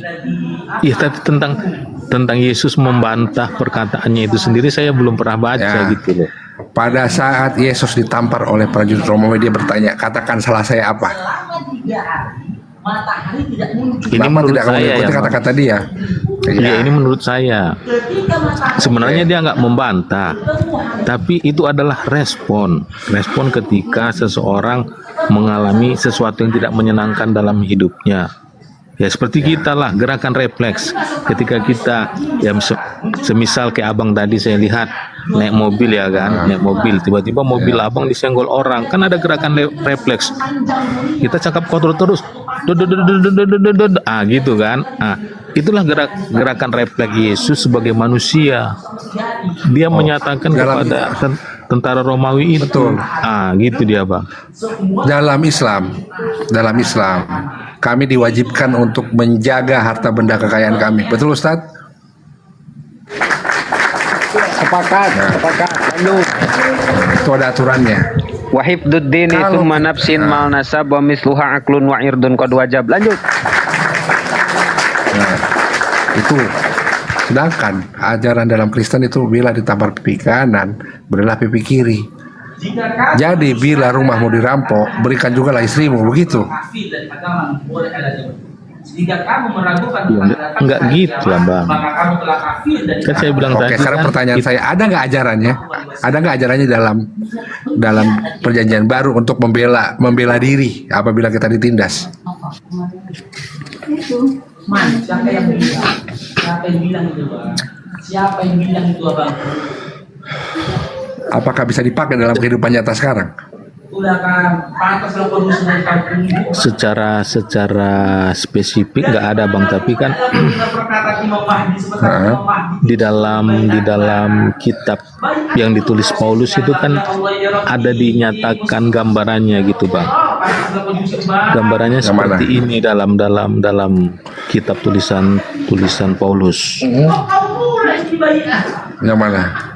Pemerintah berasal dari Allah, dan Allah memakai pemerintah untuk menyatakan hukuman Allah kepada orang yang berbuat jahat. Itu gambarannya, tapi ayatnya saya lupa di mana. Tapi itulah gambaran dari penyataan Allah yang disampaikan Allah kepada Paulus untuk bagaimana orang Kristen membela diri. Oke, berarti menurut Paulus ada penghakiman di dunia, betul ya? Setuju. Ada proses hukum lah kita bilang, Bang. Betul. Tapi Yesus mengatakan di dunia tidak ada penghakiman. Maksudnya? Yesus berkata bahwa di dunia tidak akan ada penghakiman. Penghakiman itu hanya ada di surga. Sementara Nabi Muhammad SAW. Iya kan gini dia, Bang. Di dunia ini kalau kita nggak punya peraturan-peraturan, kan manusia akan kacau balau. Kalau istilah kerennya akan terjadi hukum rimba, kan gitu kan. Nah, jadi karena itu maka diciptakanlah peraturan-peraturan oleh beberapa orang yang mengerti hal-hal itu, kan gitu dia kan. Nah, sehingga terjadilah hukum-hukum positif di setiap bangsa, termasuk kita di bangsa Indonesia. Jadi hukum-hukum itulah yang akan menegakkan kebenaran-kebenaran di setiap di setiap bangsa lah, saya bilang, untuk membuat yang jahat itu bisa paling tidak dikurangi, gitu dia, Bang. Berarti menurut Anda yang Yesus bilang tidak ada penghakiman di dunia itu salah? Nggak salah juga, karena penghakiman di dunia ini terhadap manusia dari Yesus itu juga bisa terjadi, Bang. Contohnya mana? Contohnya gini. Sedangkan penjinah aja yang mau dirajam dihalangi oleh Yesus. Itu hukum negara loh, itu hukum pemerintah loh, bahwa seseorang yang tahu berzina harus dirajam sampai mati. Itu hukum Yahudi pada saat itu. Apalagi? Tetapi Yesus dengan beraninya menghalangi hukum itu berjalan. Sebenarnya bukan menghalangi, Bang. Nah, terus? Yang sebenarnya gini, Yesus mengetahui bahwasannya dia sedang dicobai oleh beberapa orang Yahudi atau Farisi. Nah, karena dia mengetahui itu, maka Yesus berkata kepada mereka, "Hai kamu orang-orang Farisi ataupun orang-orang Yahudi, siapa di antara kamu tidak berdosa menurut anggapan kamu, silakan lempar perempuan ini." Akan gitu dia. Oke, pertanyaan saya, ada nggak manusia yang tidak berdosa di dunia ini? Dari zaman dulu sampai sekarang. Hanya Yesus, Bang. Hanya Yesus yang nggak berdosa. Yesus berdosa, Yesus berbohong, Yesus mencuri. Enggak lah, Bang. Yesus berbohong. Dia berkata, saya tidak akan datang ke pesta itu. Kalian pergilah dulu. Tetapi ketika murid-murid itu sampai ke pesta itu, Yesus sudah ada di situ. Itu berbohong bukan?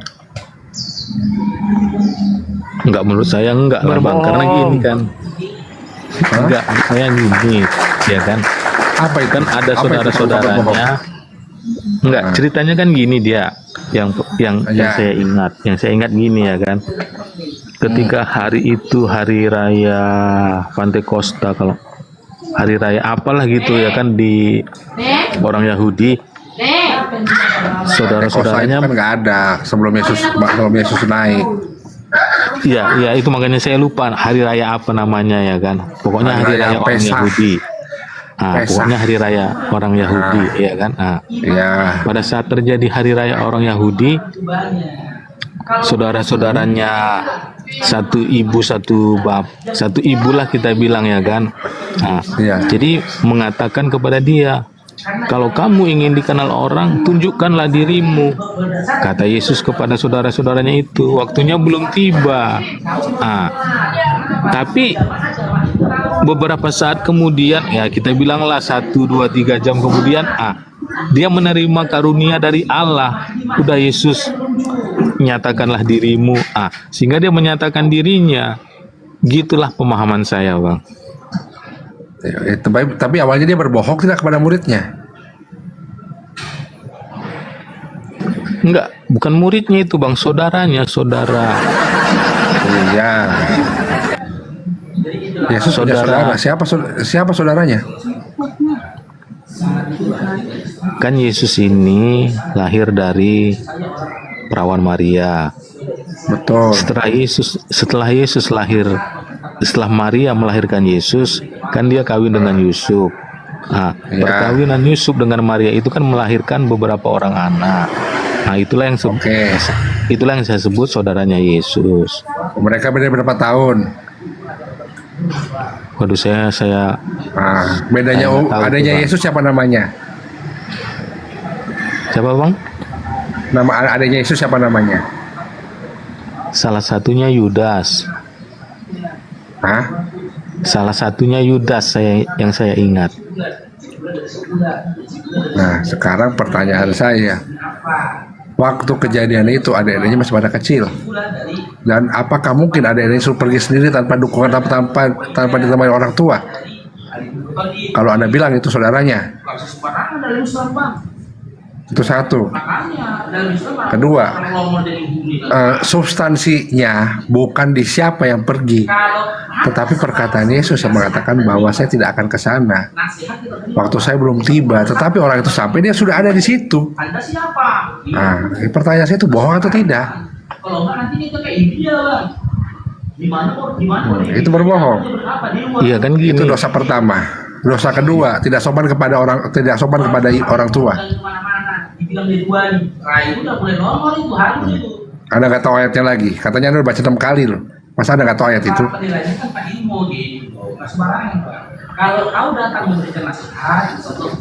Lupa, Bang, lupa. Dia dengan tidak sopan memanggil Maria sebagai wanita. Itu disopankan dalam bahasa Indonesia. Dalam bahasa Yunani-nya kasar. Apakah pantas ngomong begitu pada ibunya? Kalau memang sebagai panutan. Itu dosa kedua. Dosa ketiga, saat Yesus menyuruh muridnya mencuri, mengambil keledai yang tertambat. Kalau keledai tertambat berarti ada yang punya. Nah, apakah itu bukan mencuri namanya? Apabila yang punya menanyakan, bilang Tuhan membutuhkannya, berarti Tuhan mengajarkan Yesus untuk mencuri, begitu?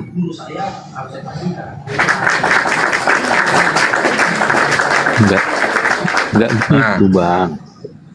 Nah, sekarang mengambil keledai tanpa izin mencuri bukan? Enggak gini dia kalau soal mengambil keledai itu kan.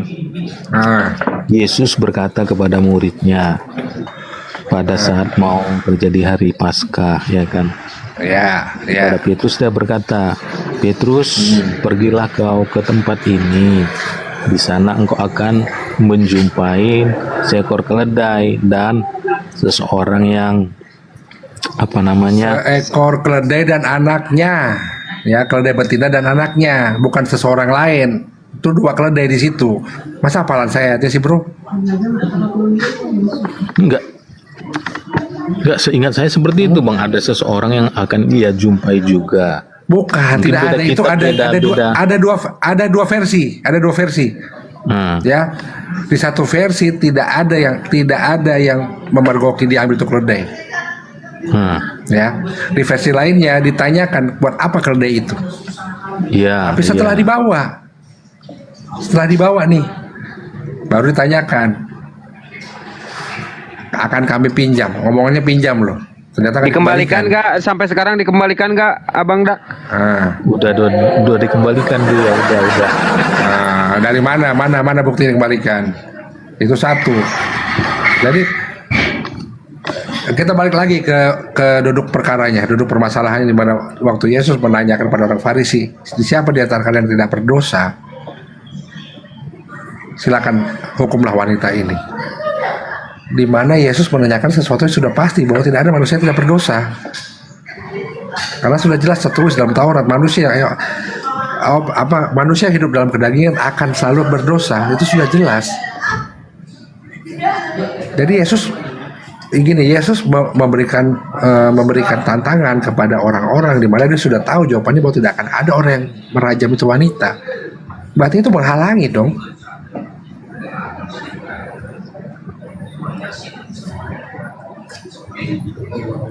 Nah, di saat Yesus menghalangi proses hukum yang berjalan dalam negara itu,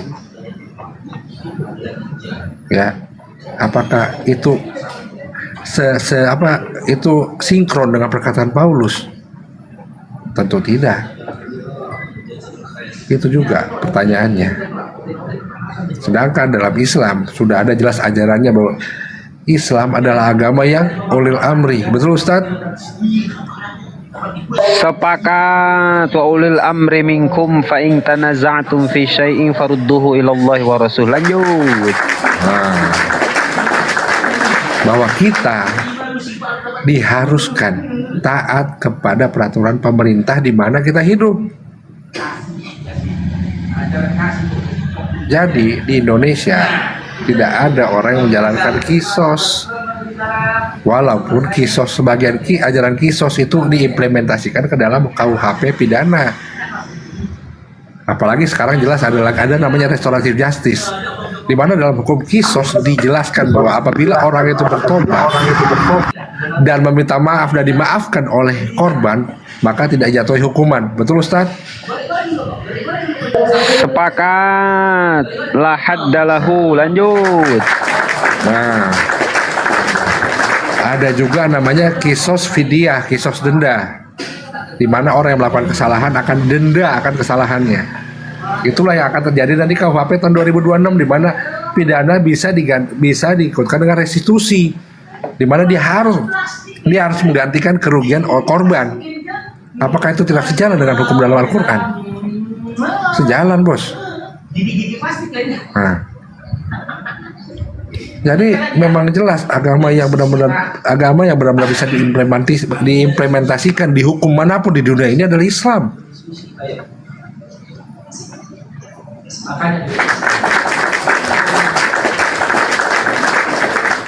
Nah, sekarang saya balik deh. Coba gini deh. Coba saudara Adi sampaikan kepada saya dalil yang nggak Anda bantah sendiri. Bisa nggak? Dari tadi Anda menjawabkan dalil, Anda bantah dengan dalil lain. Nah, sekarang coba ajukan satu dalil saja yang tidak akan Anda bantah dengan dalil yang lain.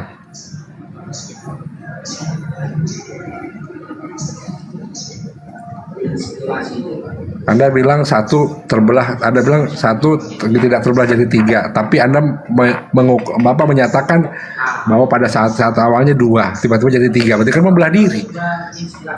Awalnya dua, terus jadi tiga, terus Anda bantah lagi dengan kehadiran Roh Kudus pada saat pembaptisan. Nah, berarti kan dari awalnya sudah ada tiga. Nah, itu kan Anda bantah, dalil Anda bantah sendiri, gitu loh. Inilah maksud saya.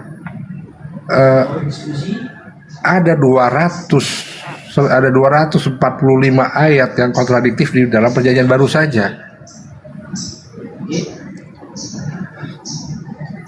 Pertama tadi masalah Yesus lahir di zaman Herodes sama Yesus lahir di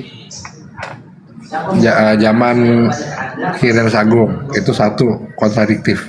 Kalau saya tanya mana yang salah, pasti nggak bisa dijawab. Yang kedua, dalam Matius dikatakan Yesus disalib jam 9. Dalam Lukas dikatakan Yesus disidang jam 12. Mana yang salah? Ya. Dalam Matius dikatakan Yesus menyembuhkan orang buta sebelum masuk Yeriko. Dalam Lukas dikatakan Yesus menyembuhkan orang setelah keluar dari Yeriko. Mana yang salah? Itulah Bang yang saya bilang tadi, ada ketidaksempurnaan. Tapi ya kembali kepada pribadi-pribadi yang memahami kitab-kitab itu gitu. Kalau saya melihat ya itu tadi saya bilang ada ketidaksempurnaan. Tapi tetap saya beracuan kepada dua hal itu tadi. Apakah Alkitab itu bisa menuntun kita kepada kebenaran, dan apakah Alkitab itu sungguh-sungguh bisa membuktikan kemahakuasaan nama Yesus? Kebenaran yang mana, Bang? Maha kuasa yang mana, Bang? Dalam Bible semua tertulis Yesus itu tidak maha kuasa, Bang. Yesus tidak berkuasa atas dirinya sendiri, Yesus tidak berkuasa atas orang-orang di sekitarnya. Tidak ada satupun ayat yang mendukung Yesus itu maha kuasa. Ya, karena gini, kalau betul Yesus maha kuasa, kalau Yesus maha kuasa, apakah waktu kecil dia tidak disusui ibunya? Apakah dia tidak diberikan makan oleh Maria? Apakah dia tidak membutuhkan pertumbuhan Maria untuk bisa hidup 9 bulan dalam kandungan? Apakah itu maha kuasa? Kalau itu gini dia, kalau jawaban saya Bang ya kan, Yesus itu adalah benar-benar manusia dan benar-benar Tuhan. Ah, di situ dia menyatakan dirinya itulah dia benar-benar manusia, gitu dia, Bang. Oh, berarti on off. Ya kayak stop kontak. Bisa satu nyala, satu mati gitu, begitu. Bisa. Tapi on off-nya itu nggak dijelaskan kan dalam Alkitab. Kapan dia on, kapan dia off. Tapi yang pasti terus dapatnya dari mana kalau tidak dijelaskan? Iya. Dari asumsi. Enggak, seperti yang Abang bilang tadi, dia dilahirkan, dia disusui. Itu berarti kan menyatakan dia sebagai manusia. Oke, sisi depan yang mana? Dan ketika dia menyatakan ketika malaikat menyatakan kepada Maria kepada Maria bahwa akan lahir bagimu Yesus Kristus Tuhan di kota Daud. Disitulah keberadaan ketuhanannya pertama-tama kali dalam dia 100% manusia, dia 100% Tuhan, Bang. Pertanyaan saya itu aja malah sudah melanggar perintah. Ya, berikanlah dia nama Immanuel, dikasih nama Yesus.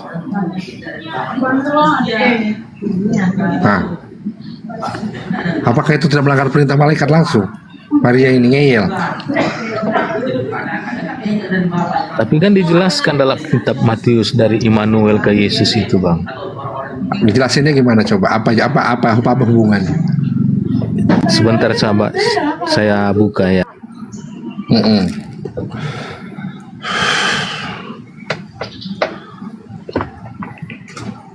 Adi, izin Bang Glenn ya, izin menambahkan dikit aja.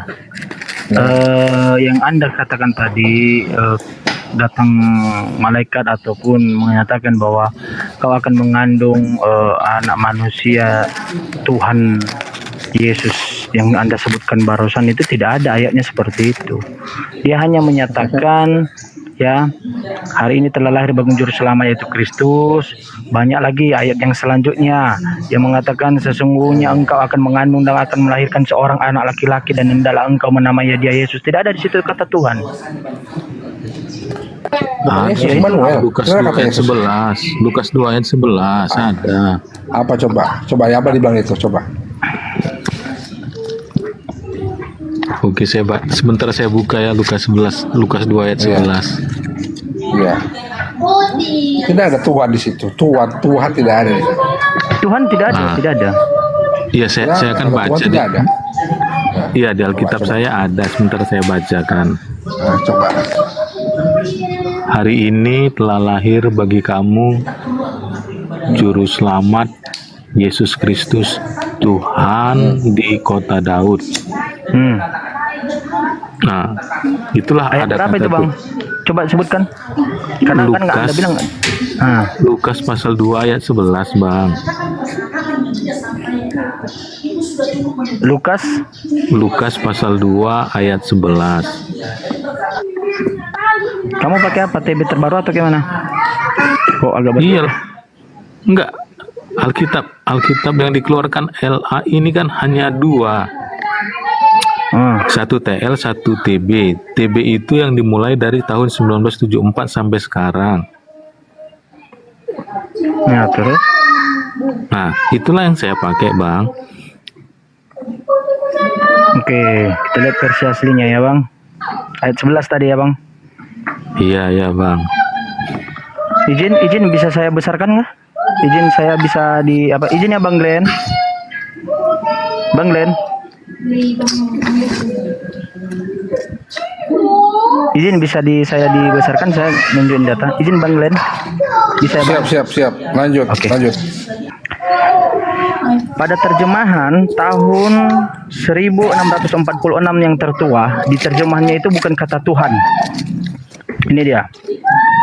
Itulah para Fauda Amos, itu adalah Kristus Tuhan, bukan Tuhan, Bre. Tuhan. Itu diplesetin oleh LAI menjadi Tuhan. Lord and teacher itu juga itu bukan ditunjukkan kepada yang maha kuasa, tetapi kepada manusia. Contohnya, Tuhan kami selayang datang ke sini, itu kepada manusia. Kata Tuhan itu tidak bisa dilengketkan kepada Sang Pencipta, Bang. Bukan Tuhan. Ya, Lord itu kalau Lord itu Tuhan berarti Voldemort juga Lord Tuhan, berarti Voldemort bukan Harry Potter. Nah, itu Tuhan juga berarti. Iya, justru itu kalau Anda contohnya Bang Adi, kamu memaksakan Lord itu adalah ke Tuhan, pakai KJV atau bahasa Inggris, itu harus pakai huruf besar semuanya. Tadi pada faktanya di KJV tidak ada huruf besar, hanya huruf awalnya aja Lord. Bahkan terkadang tidak dipakai, menandakan bahwa penggunaan kata tersebut hanya kepada manusia. Saya lebih ngerti bahasa Inggris, Bang. Kami mempelajari. Ya. Ini Tuhan, Bang. Yang saya minta sama Anda data yang memang tidak kontradiksi pada terjemahan sebelumnya. Bang Adi? Iya, gini dia, Bang. Iya kan. Kalau sampai sebatas itu, iya kan, saya telah melihat-lihat di Alkitab, iya kan. Coba kita buka 1 Timotius pasal 6 ayat yang ke-15.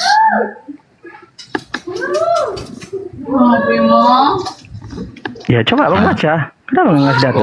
Oke Bang, saya baca ya. 1 Timotius pasal 6 ayat 15.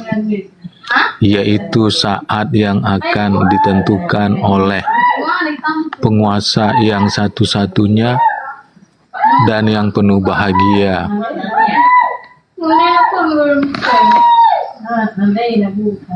Terus Bang, Raja di atas segala raja dan Tuhan di atas segala Tuhan. Nah, jadi di sini kan Allah itu disebut juga Tuhan di atas segala Tuhan. Nah, Yesus adalah Allah. Nah, jadi kan bisa aja Bang disebut dia Tuhan, gitu dia Bang. Oke, saya itu kan kalkulasi Anda. Karena ada penamaan raja di atas segala raja. Oke, saya katakan kepada Anda Mas Adi, tolong ya dijawab dengan jujur. Kalau aku bilang dia binatang di atas binatang, apakah dia tetap binatang? Coba diulangi sekali lagi. Oke, kan Anda pakai logika penafsiran. Oke, kita pakai logika filsafat penafsiran juga. Oke, saya katakan seperti ini kepada Mas Adi. Jimen ini contoh ya, Jimen ini adalah binatang di atas binatang. Apakah saya tetap binatang atau berubah menjadi sesuatu hal yang berbeda atau yang lebih mulia dari binatang? Enggak gini dia Bang. Enggak, jawab dulu. Ketika seseorang dikatakan dia binatang di atas binatang, apakah dia masih tetap binatang? Pertanyaan Abang nggak bisa dijawab dengan iya atau tidak. Oke, saya ubah. Saya luruskan biar lembut dia. Ketika Abang dia adalah king of king, raja di atas raja, dia adalah raja dari segala raja. Raja ditetapkan kepada manusia. Apakah dia masih tetap manusia dan dia masih kalkulasi raja atau bukan? Ayo Mas Adi. Iya. Jawab. Jawabannya nggak bisa yes or no, tapi harus ada penjelasannya Bang. Enggak, gini Bang, saya tidak minta penjelasan or no. Kalau Anda tadi kalimat redaksinya seperti ini Bang ya, izin. Redaksinya seperti ini. Dia adalah melebihi dari sesuatu hal dari raja. Dia lebih dari hal raja. Tetapi kalau ada belakangnya masih ada raja, dia adalah raja di atas segala raja. Masih dalam kodratnya raja. Ya, raja ditetapkan kepada manusia, tidak bisa kepada Tuhan. Abang tahu nggak kata raja itu berawal dari mana dulu Bang? Itu bukan dari Tuhan. Kalau di Greek bahasa Yunaninya atau bahasa Ibraninya, raja itu di Greek kan untuk kepada manusia Bang. Sekarang saya tanyakan kepada Anda, ketika Anda mengatakan dia adalah raja dari segala raja, apakah dia masih tetap manusia atau sesuatu hal identitas yang berbeda? Sama halnya seperti saya bilang, dia binatang di atas binatang, apakah dia masih binatang? Abang kan mencocologikan logika Abang, penafsiran Abang, karena tidak ada penjelasannya dalam Bible. Dia adalah bentar Bang, bentar. Coba ya kita pahami ya kan. Saya akan bacanya pelan-pelan lah ya kan. 1 Timotius pasal 6 ayat 15. Saya paham, Bang. Iya bentar Bang, saya bacakan dulu Bang. Yaitu saat yang akan ditetapkan oleh penguasa yang satu-satunya dan yang penuh bahagia, Raja di atas segala raja dan Tuhan di atas segala tuan. Menurut kami orang Kristen, penguasa yang satu-satunya. Enggak, tunggu dulu lah Jangan pakai menurut kami, Bang. Ya. Iya, tunggu dulu, ya kan? Oke. Ya kan? Menurut kami orang-orang Kristen, penguasa yang satu-satunya itu adalah Allah, Allah Bapa. Jadi dalam keberadaan arti penguasa satu-satunya yang adalah Allah, di mana Yesus juga adalah Allah, maka Yesus itu juga kan bisa disebut Tuhan. Oke. Walaupun di situ tadi dalam bahasa aslinya adalah Tuhan. Gitu dia Bang. Silakan. Oke. Ketuhanan itu tidak boleh menurut manusia. Ketuhanan itu, konsep ketuhanan itu harus menurut Tuhan itu sendiri. Apa itu menurut firman-Nya? Kalau setiap manusia menafsirkan tentang ekspektasi Tuhan, Tuhan saya bisa menafsirkan dan mengimplementasikan Tuhan itu sebagai apa? Contohnya galon. Tetapi saya katakan itu adalah Tuhan, hanya media sebagai Tuhan.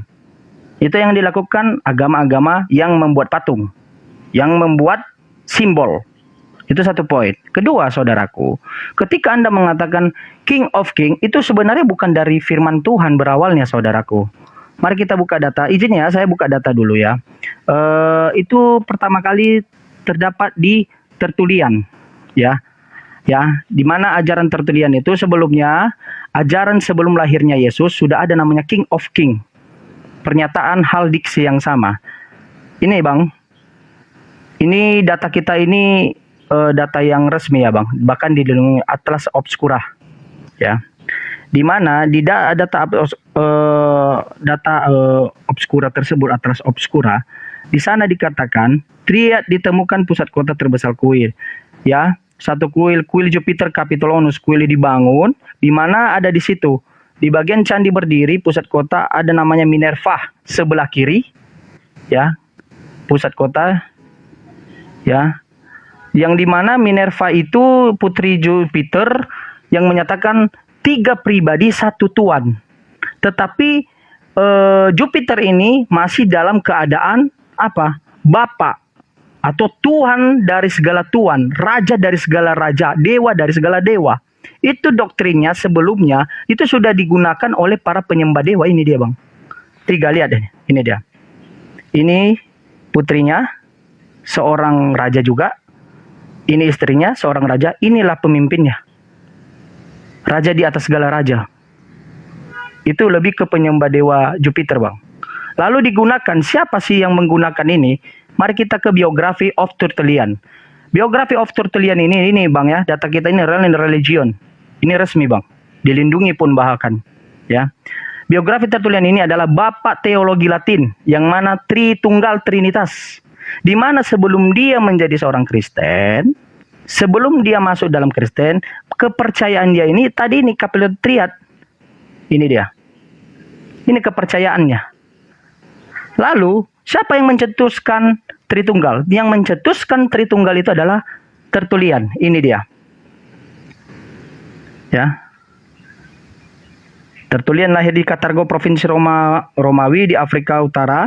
Sekarang menjadi Tunisia sejarawan. Ya. Pengabdiannya, yaitu salah satu pengabdiannya terbesar itu, yaitu membela iman Kristen. Dia yang pertama kali yang menyatakan ada Roh Bapa, ada Roh Kudus, ada Anak, Putra. Itu tahun berapa Bang? Tahun 200 lebih. Ini dia. Setelah dia lahir, 145 Masehi dia lahir, tetapi 200 dikukuhkan. Ya. Berarti sebelum Konsili Nikea 300 sudah ada, sebelum pengukuhan, Tertulian ini sudah mencetuskan. Makanya saya katakan kepada abang, ya, bahwa Tritunggal itu bukan dari hasil dari firman Tuhan, penafsiran Tuhan, perintah Tuhan, tetapi manusia, bang. Biografinya ini, bang, Tertulian. Itu tidak bisa dibantah. Dia adalah Bapak Trinitas. Di mana agama sebelumnya itu adalah penyembah dewa Jupiter. Ini dia Kapitol Triad. Ya, itu satu poin, bang. Baik. Kalau untuk menguji bahwa Bapa itu adalah Yesus dan Yesus adalah Bapa, mari kita uji. Di mana kita uji dia? Kita buka, bang. Tolong jelaskan kepada saya. Ya. Mana ini tadi? Coba jelaskan kepada saya. 1 Korintus 6 ayat 14. Ini dia. Allah yang membangkitkan Tuhan. Ada berapa Tuhan di sana, Bang? Bang Adi, monitor. Sebentar Bang, saya buka firman Tuhannya dulu. Ya, baca ya 1 Korintus 6 ayat 14. Izin ya Bang Glenn. Semuanya. Oke, saya udah di situ ya Bang. Iya, coba Bang baca dengan besar, Bang. Ya, saya akan bacakan. Allah yang membangkitkan Tuhan akan membangkitkan kita juga oleh kuasanya. Iya, pertanyaan saya ada berapa Tuhan di situ? Iya, ada 2 Bang. Oh, Tuhan Abang 2? Enggak, 1. Cuman kalau menjawab itu, enggak, bentar. Oke. Kalau menjawab itu kita harus masuk kepada ketritunggalan Tuhan, Bang. Saya udah jelaskan, Tritunggal itu diciptakan oleh Tertulian. Dia yang mencetuskan pertama kali. Ya, jauh sebelum ada Konsili Nikea, penetapan atau pengukuhan yang diurutkan sebagai Tritunggal. Iya, bagi saya ya kan, bagi saya.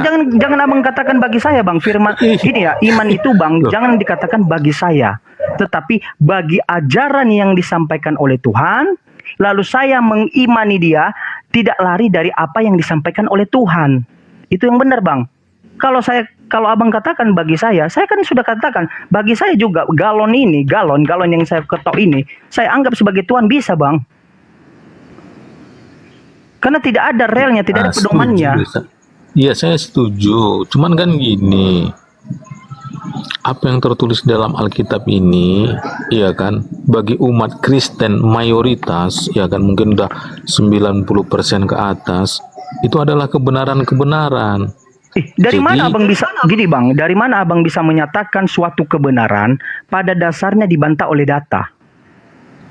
Gini ya, Bang, Abang menyatakan bahwa ini adalah firman Tuhan sebagai kebenaran. Nah, data Abang tidak mencetuskan, tidak mengarahkan secara eksplisit tegas bahwa Yesus itu adalah Tuhan. Justru yang Anda imani, yakini selama ini sebagai manusia, yang manusia baru sekarang, yang tidak hidup sejaman dengan Yesus, menyatakan bahwa Tritunggal itu dicetuskan oleh manusia yang sama, hidup, lahir, yang makan nasi, sama dengan Abang. Sesuatu hal yang diciptakan oleh dunia, dari dunia, ya, itu tidak sempurna. Karena terbatas ruang, terbatas waktu, terbatas juga ketetapan kebenarannya. Ya, makanya dibilang Tuhan itu bukan hadir dalam ruang yang terbatas. Makanya dibilang maha tinggi, maha luas, maha mengetahui. Dia maha segalanya, Bang. Tetapi semaha-mahanya dia tidak akan turun menjadi sesuatu hal yang hina. Apa itu yang sesuatu yang hina? Yang terbatas dengan ruang dan waktu. Apa itu di dunia, Bang? Makanya saya katakan kepada Abang, jangan bahas Tritunggal. Karena yang mencetuskan pertama kali bahwa Tritunggal itu adalah Bapak Tertulian. Ini dia, saya sudah tunjukkan kepada Abang. Makanya saya katakan, Allah yang membangkitkan Tuhan, ada berapa Tuhan di situ? Tuhan ini disembah. Disembah juga, berdoa kepada Tuhan. Siapa Tuhan ini? Yesus. Bapa ini, Tuhan juga, disembah juga. Ada berapa Tuhan di situ? Kalau Anda bilang nyatu mereka hanya satu orang, hanya satu pribadi di sini, bagaimana Bapa ini yang satu pribadi membangkitkan dirinya sendiri sementara dia belum bangkit? Kan membangkitkan Tuhan yang lain ini dia. Harus kita pakai bantah data saya secara data juga, Bang. Bantah nih tertulian ini bantah, Bang. Tentang tertulian itu tolong dibantah, Bang. Bahwa dia itu bukan dari apa ya? Dari manusia. Tolong dibantah, Bang. Ini. Bukan dari ini. Bukan dari biografi ini. Ini dilindungi loh, Bang. Ini dari orang Kristen, Bang. Iya bang, gini dia ya kan, bahwasannya apa yang abang sampaikan itu adalah yang benar.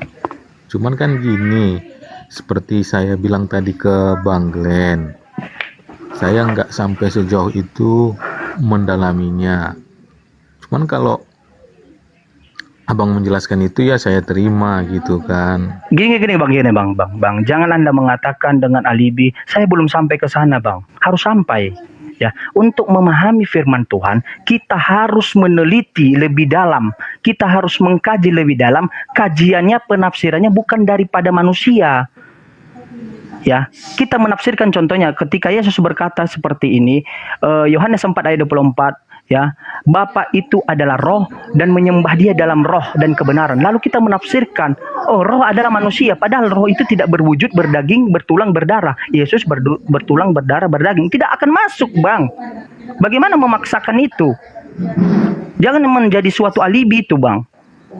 Ya, bagaimana Anda mengatakan Anda pengikut Yesus tetapi Anda tidak mengimani, tidak mempelajari, tidak meneliti apakah benar-benar yang Anda pegang itu adalah firman pengajaran dari Yesus?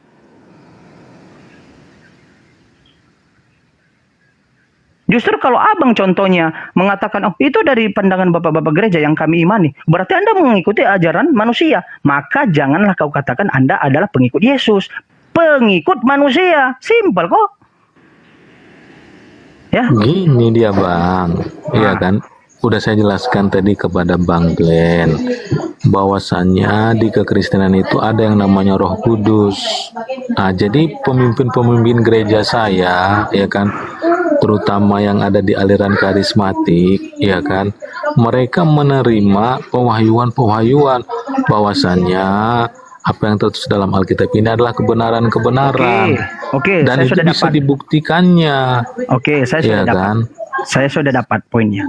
Berarti Anda menganggap bahwa orang-orang yang di dalam gereja seperti Bapak Pendeta, seperti guru-guru yang di sana pengajar, mereka dipenuhi dengan Roh Kudus. Mereka mendapat Roh Kudus. Bahkan mereka tadi saya dengar Anda menyatakan berbahasa roh. Betul atau tidak? Betul. Ada karunia berbahasa roh, ada karunia. Oke. Abang tahu nggak? Di dalam ya ayat Korintus ya 1 Korintus 4 tentang masalah tentang pengucapan bahasa roh itu, abang tahu nggak? Harus ada yang menafsirkan di antara situ. Saya tanyakan, di gereja-gereja yang ada berbahasa roh, ada nggak yang menafsirkan? Iya, saya GBI kalau loh, di Bang. gereja karismatik itu ada Tidak ada, Bang. mungkin ada beberapa Bang. orang, Bang. Enggak, di gereja kami ada, Bang. Ditafsirkan langsung pada saat itu, bukan hanya berucap. Oh ya, enggak lah, Bang. Bukan. Enggak lah. Enggak, kalau Saya pada juga saat terakhir itu juga karismatik. enggak. Tiberias tidak ada. Oh, kalau di Tiberias enggak ada, enggak kental bahasa rohnya, Bang. Kalau di gereja Tiberias yang kental itu minyak urapan dan perjamuan kudusnya, Bang. Nah, yang kental di mana? Yang kental di mana?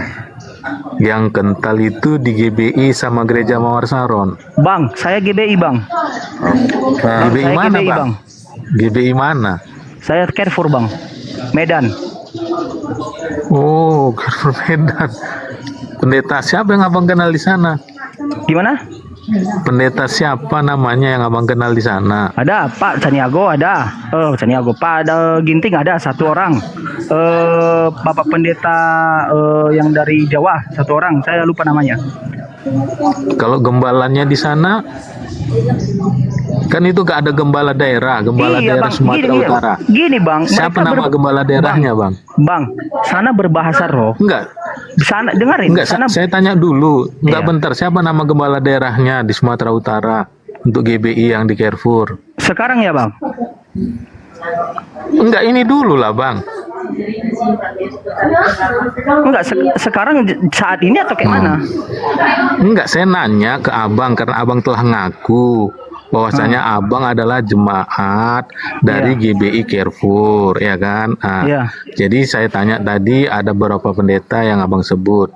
Gembala Banyak, sidang Bang. daerahnya Mereka siapa? berbeda. Ada Bambang Jonan, ada pendeta Edi Parjitno. Banyak, Bang. Ada Dr. Robert siapa ya? Benedictus kalau nggak salah. Enggak, enggak ya. Bentar dulu, Bang. Yang saya tanya gembala sidang daerahnya, Bang. Kalau gembala sidang saya itu nggak tahu, Bang. Karena saya jemaat biasa, Bang.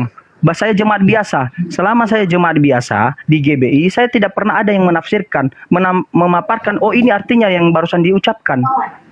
Iya, kan saya bilang tadi kalau kita dalam berbahasa roh itu memang pada saat berdoa nggak ada, tapi dalam pertemuan doa tertentu itu bisa dinyatakan. Misalnya gini, pada saat hari Minggu ada seseorang berbahasa roh, itu nggak dinyatakan, tapi saat ada kumpulan pendoa syafaat, ya Bang, kan? perintah Korintus, saya tegaskan, perintah Korintus ketika berbahasa roh itu harus ada penafsirannya di dalam suatu pergumulan.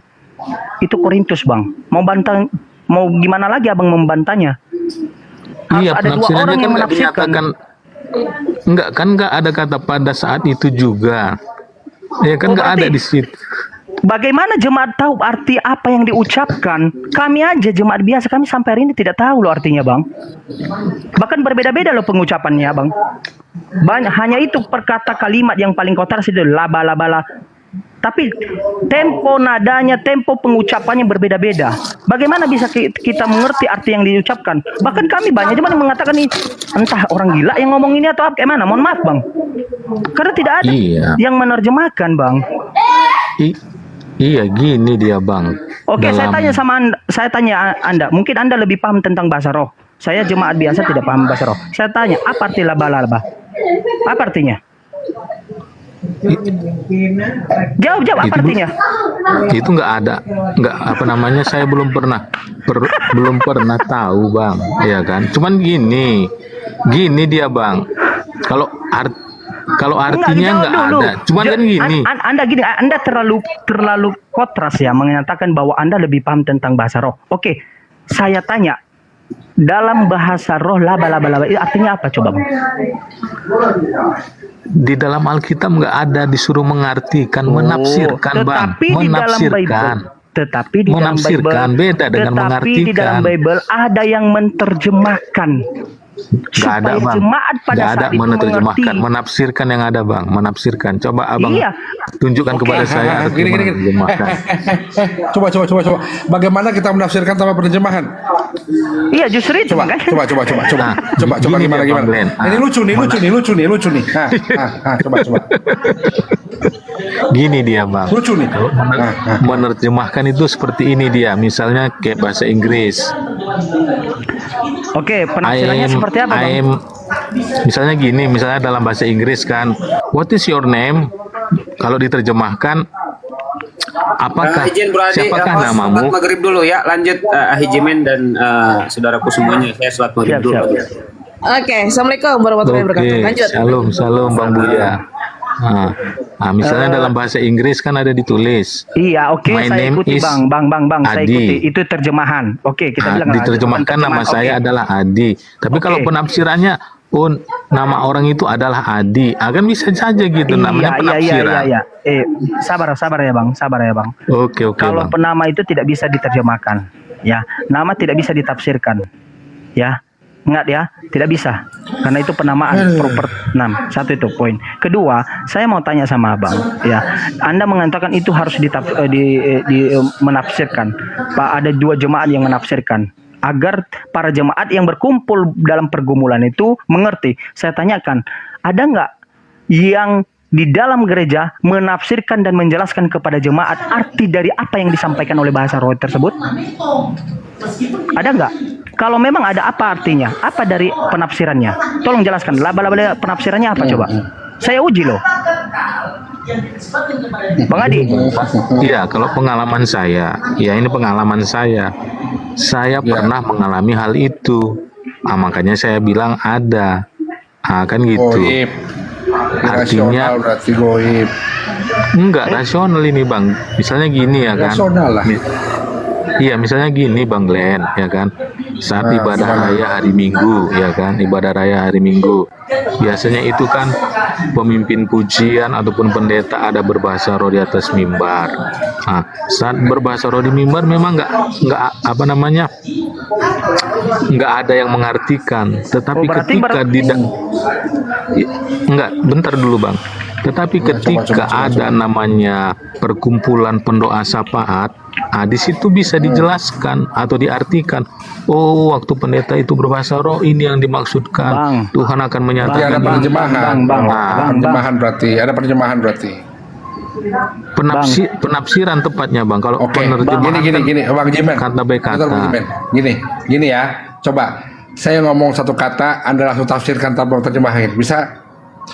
Saya ngomong Basilia nonton. Ayo, coba tafsirkan.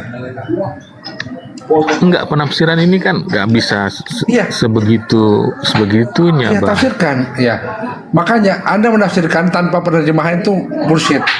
Ya, balik lagi. Enggak, ini kan Iya, roh ini yang saya jawab. menyatakan. Basilionton itu coba tafsirkan. Enggak, yang bisa menafsirkan itu kan roh Bang, bukan akal budi kita. Karena di dalam Alkitab juga dijelaskan, ketika kita berbahasa roh, bukan akal budi kita yang membuat perkataan-perkataan, tetapi roh Allah yang menggerakkan roh kita untuk berkata-kata kepada Allah. Dan kata-kata Berarti itu roh adalah Allah- ada kata rahasia. Ya, berarti roh Allah ya. Iya, roh Allah yang menggerakkan roh Ya, kita. betul. Roh Allah Berarti yang betul aku bilang menggerakkan roh tadi. kita. Irasional. Iya, setuju. Ya udah, jadi nggak ada edukasi di situ, selesai. Karena irasional antara saya dengan Anda sudah pasti berbeda, apalagi irasionalnya gitu loh. Sedangkan yang rasional, yang rasional aja punya panduan, punya tolak ukur, itu rasional. Bagaimana yang memiliki tolak ukur saja bisa berbeda satu dengan lainnya, dan Anda bisa meyakinkan yang satu yang irasional itu memiliki kesamaan. Logikanya di mana itu? Ya gini dia Bang, nggak setiap berbahasa roh itu bisa diartikan. Cuman ada dalam beberapa bagian itu bisa ditafsirkan tadi. Berarti tidak bisa. Berarti Anda menafsirkan tanpa mengartikan. Nah, misalnya gini, seperti yang saya bilang tadi, misalnya saya berbahasa roh, sikana kata kayana kasih kabayala kasih, kan gitu kan. Nah, jadi ketika saya berbahasa roh, mungkin saat ini nggak saya dapat arti apa tafsirannya, tapi mungkin besok pagi atau lusa bisa saya dapatkan. Berarti asal gitu sebut. dia artinya Bang, gitu dia artinya. Ya, berarti asal sebut mengharapkan orang lain memiliki artinya, kan begitu? Enggak Bang, yang memberi pernyataan itu kan Roh Kudus, bukan akal budi manusia Bang. Jadi berbahasa roh itu tidak didasari dengan pengetahuan.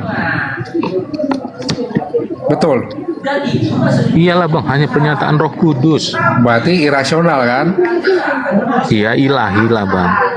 Ya, sesuatu yang ilahi, sesuatu yang menyangkut dengan keilahian itu adalah semuanya irasional. Ya, setuju. Ya, tidak ada satupun yang dari ilahi yang tidak irasional, semua irasional. Nah, pertanyaan saya, bagaimana sesuatu yang irasional bisa menjadi rasional? Itu kan ada tahapnya, betul? Iya. Nah, tahapannya itu seperti yang saya ceritakan tadi, Bang. Nah, ketika misalnya saya saat ini tadi kan berbahasa roh, ya kan? Ya. Mungkin arti dalam saya berbahasa roh itu nggak saya bukan arti penafsiran tentang bahasa roh yang saya katakan itu nggak saya dapatkan. Tapi berarti mungkin besok, lusa, bisa saya terima.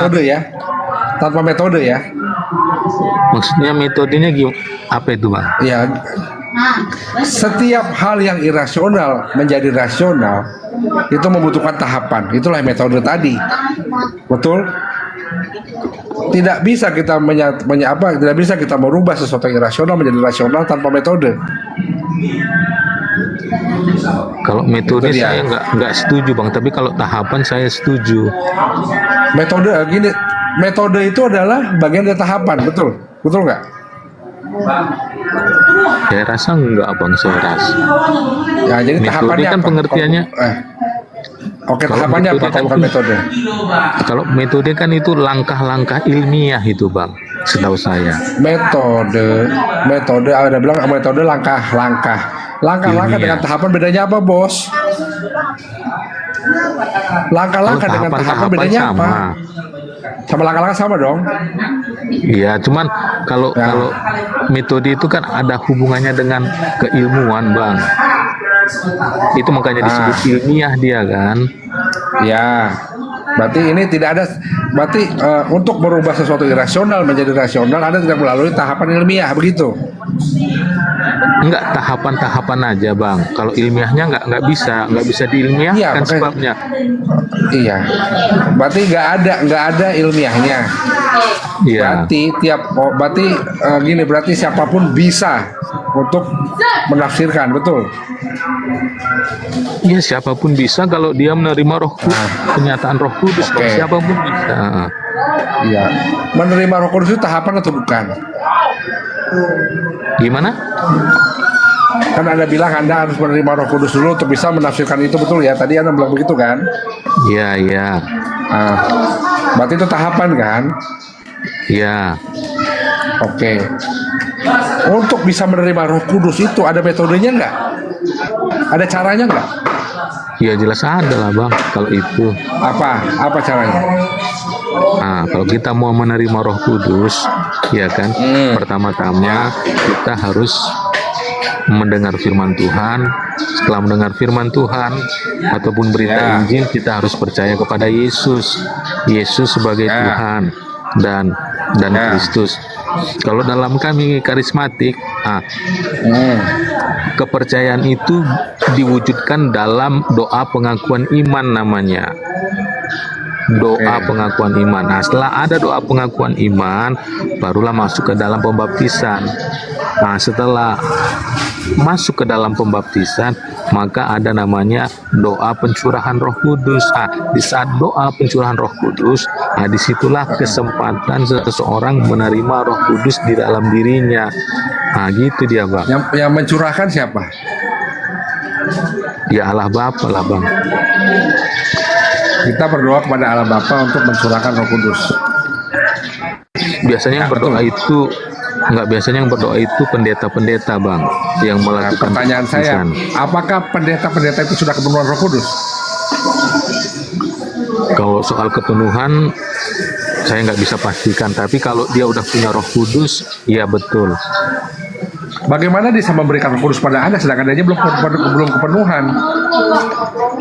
Tapi dia kan yang meminta kepada Allah supaya misalnya ada orang yang udah dibaptis, kan belum tentu dia terima Roh Kudus. Supaya dia meminta Roh Kudus, maka pendeta-pendeta itu doa kepada Allah supaya Roh Kudus dicurahkan kepada orang yang telah dibaptis. Dari mana Anda yakin pendeta itu punya Roh Kudus? Ya dari kehidupan pribadinya lah bang. Oh, jadi kalau pendeta naik Alphard, jemaatnya nggak makan, itu baik atau tidak? Itu masih jadi dilema bagi saya bang. Buka ya. Sekarang coba sebutkan sama saya pendeta yang bisa hidup sederhana. Satu aja. Ya banyak lah bang. Contoh dari GBI, contohnya satu siapa? Contohnya dari GBI satu siapa? Kalau gembala-gembala sidang di pusat ya nggak ada lah bang, semua udah makmur. Tapi kalau gembala-gembala lokal, ya kan, seperti di daerah saya ya banyak juga yang naik kereta, dia kan naik sepeda motor lah ya, sepeda motor ya kan. Kalau orang Jakarta bilang sepeda motor ya kan, naik sepeda motor dia dalam menjalani kehidupan pelayanannya. Yang naik kereta ini itu pendeta tetap atau pendeta magang? Gembala lokal bang, kalau di karismatik gembala lokal. Gembala lokal, pendeta kalau di dalam ajaran Kristen secara general dia pendeta muda, pas kan?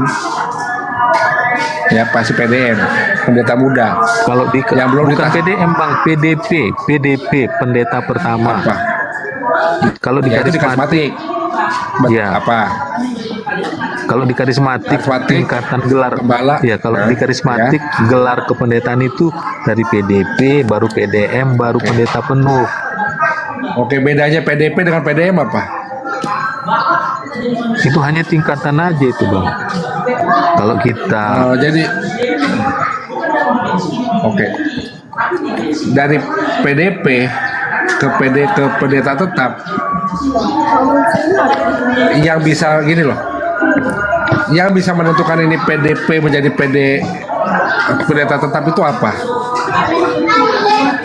keorganisasian gereja Bang. Organisasinya, jadi bukan pengurus. Ya enggak lah Bang. Itu kan gelar-gelar dunia itu Bang. Betul. Jadi maksud saya Anda menyangkutkan sesuatu dengan sesuatu yang irasional, tetap membutuhkan sesuatu yang rasional. Ya. Nah, kalau itu gini ya Bang, kan kalau misalnya gini, pendeta itu telah misalnya seseorang telah ditetapkan secara keorganisasian menjadi seorang pendeta. Nah, dia kan akan memenuhi kriteria sebagai pendeta. Nah, dia telah mendengar firman Tuhan, mengerti firman Tuhan, memahami firman Tuhan, menerima Roh Kudus, baru ditabiskan sebagai PDP. Tapi kalau belum punya hal-hal tersebut ya nggak bisa lah Bang. Jadi kalau seseorang bisa berbahasa roh tanpa melewati jenjang pendidikan nggak usah jadi pendeta. Iya nggak bisa lah Bang. Nah ya, itu dia, makanya saya bilang tetap butuh edukasi di situ bos. Tetap butuh sesuatu yang rasional untuk menjadikan irasional, butuh sesuatu metode atau langkah-langkah atau tahapan yang menjadikan sesuatu irasional menjadi rasional. Itu yang Anda tolak dari tadi. Kalau Anda tidak membutuhkan sesuatu yang metode, tidak membutuhkan tahapan-tahapan, gak usah ada STT. Setiap orang yang bisa bahasa roh jadikan pendeta, selesai urusan.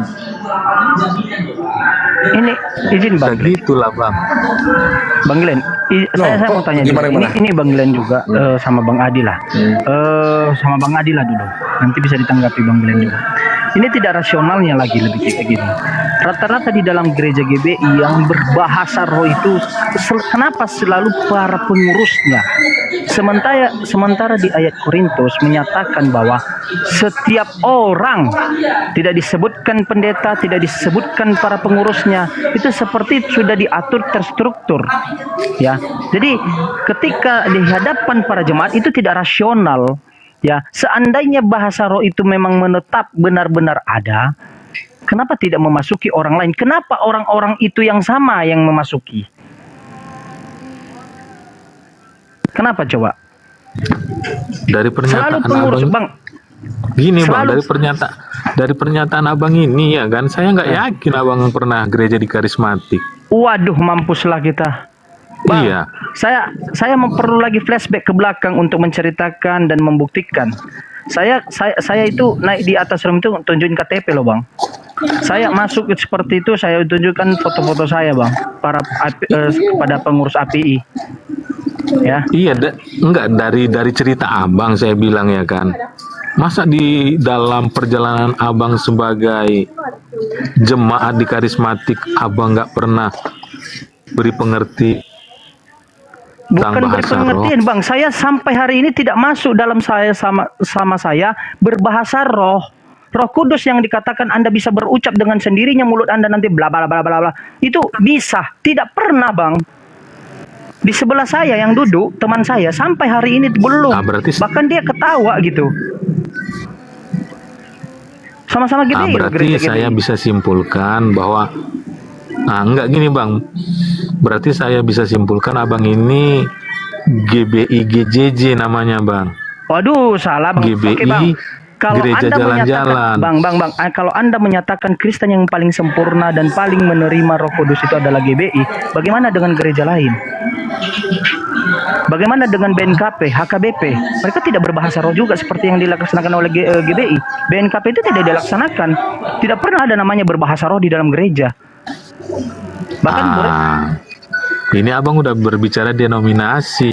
ya Ini udah justru semakin itu luas, Bang. buktikan bahasa roh Nggak itu gini, real. Bang. Gini bang, buktikan bahasa roh itu real di dalam gereja BNKP, di dalam gereja-gereja lain itu juga memuji, memuliakan, mendekatkan diri kepada Tuhan. Mustahil orang-orang tersebut bertahun-tahun, berabad-abad mereka ya memuji, memuliakan, mendekatkan diri kepada Tuhan dan percaya Tritunggal. Bahkan Yesus itu sebagai Tuhan. Mereka tidak paham tentang masalah bahasa roh. Tidak masuk ke dalam mereka bahasa roh. Mereka tidak bisa berbahasa roh. Mustahil. Kenapa hanya gereja-gereja tertentu? Apakah gereja tertentu itu yang paling sempurna? Gini dia, Bang. Enggak, jangan bilang gini. Buktikan. Gini bang, untuk membantah sesuatu hal itu, berikan pembuktian data. Bukan omongan. Saya bilang, ini saya jemaat biasa. Ya, saya tanya, kenapa gereja yang satu, sono, tidak ada namanya bahasa roh. Mereka tidak kesurupan bahasa roh. Tidak ada Roh Kudus yang berbahasa yang asing yang tidak dimengerti oleh manusia. Bertahun-tahun, berabad-abad berdirinya gereja tersebut. Lalu Anda yang mengklaim orang-orang yang berbahasa roh itulah yang dipilih Tuhan untuk masuknya Roh Kudus. Jadi gereja sana tidak pernah masuk Roh Kudus. Ini dia, Bang. Ya, Bantah pakai data, saudaraku. Dari tadi Anda congor, tidak ada data. Enggak, itu nggak bisa dibuat pakai data karena nggak tertulis dalam Alkitab. Oh, justru itu. Kalau sesuatu hal tidak bisa dibantah dengan sesuatu hal yang tertulis sebelum Anda berargumentasi, ya. Karena gini, Bang, sesuatu hal yang kita jelaskan itu harus ada namanya teori. Teori itu kembali lagi entah itu dari manusia, dari Tuhan, atau dari tokoh-tokoh orang terkenal. Kalau dari Tuhan berarti dia itu teorinya mutlak, kebenarannya absolut. Kalau dari manusia belum tentu karena penafsiran. Ya. Yang saya tanyakan kepada Abang, dari mana Abang berteori bahwa orang-orang yang di karismatik itu, orang yang berbahasa roh itu, mereka dipenuhi Roh Kudus atau ada Roh Kudus, sementara orang-orang yang tidak berbahasa roh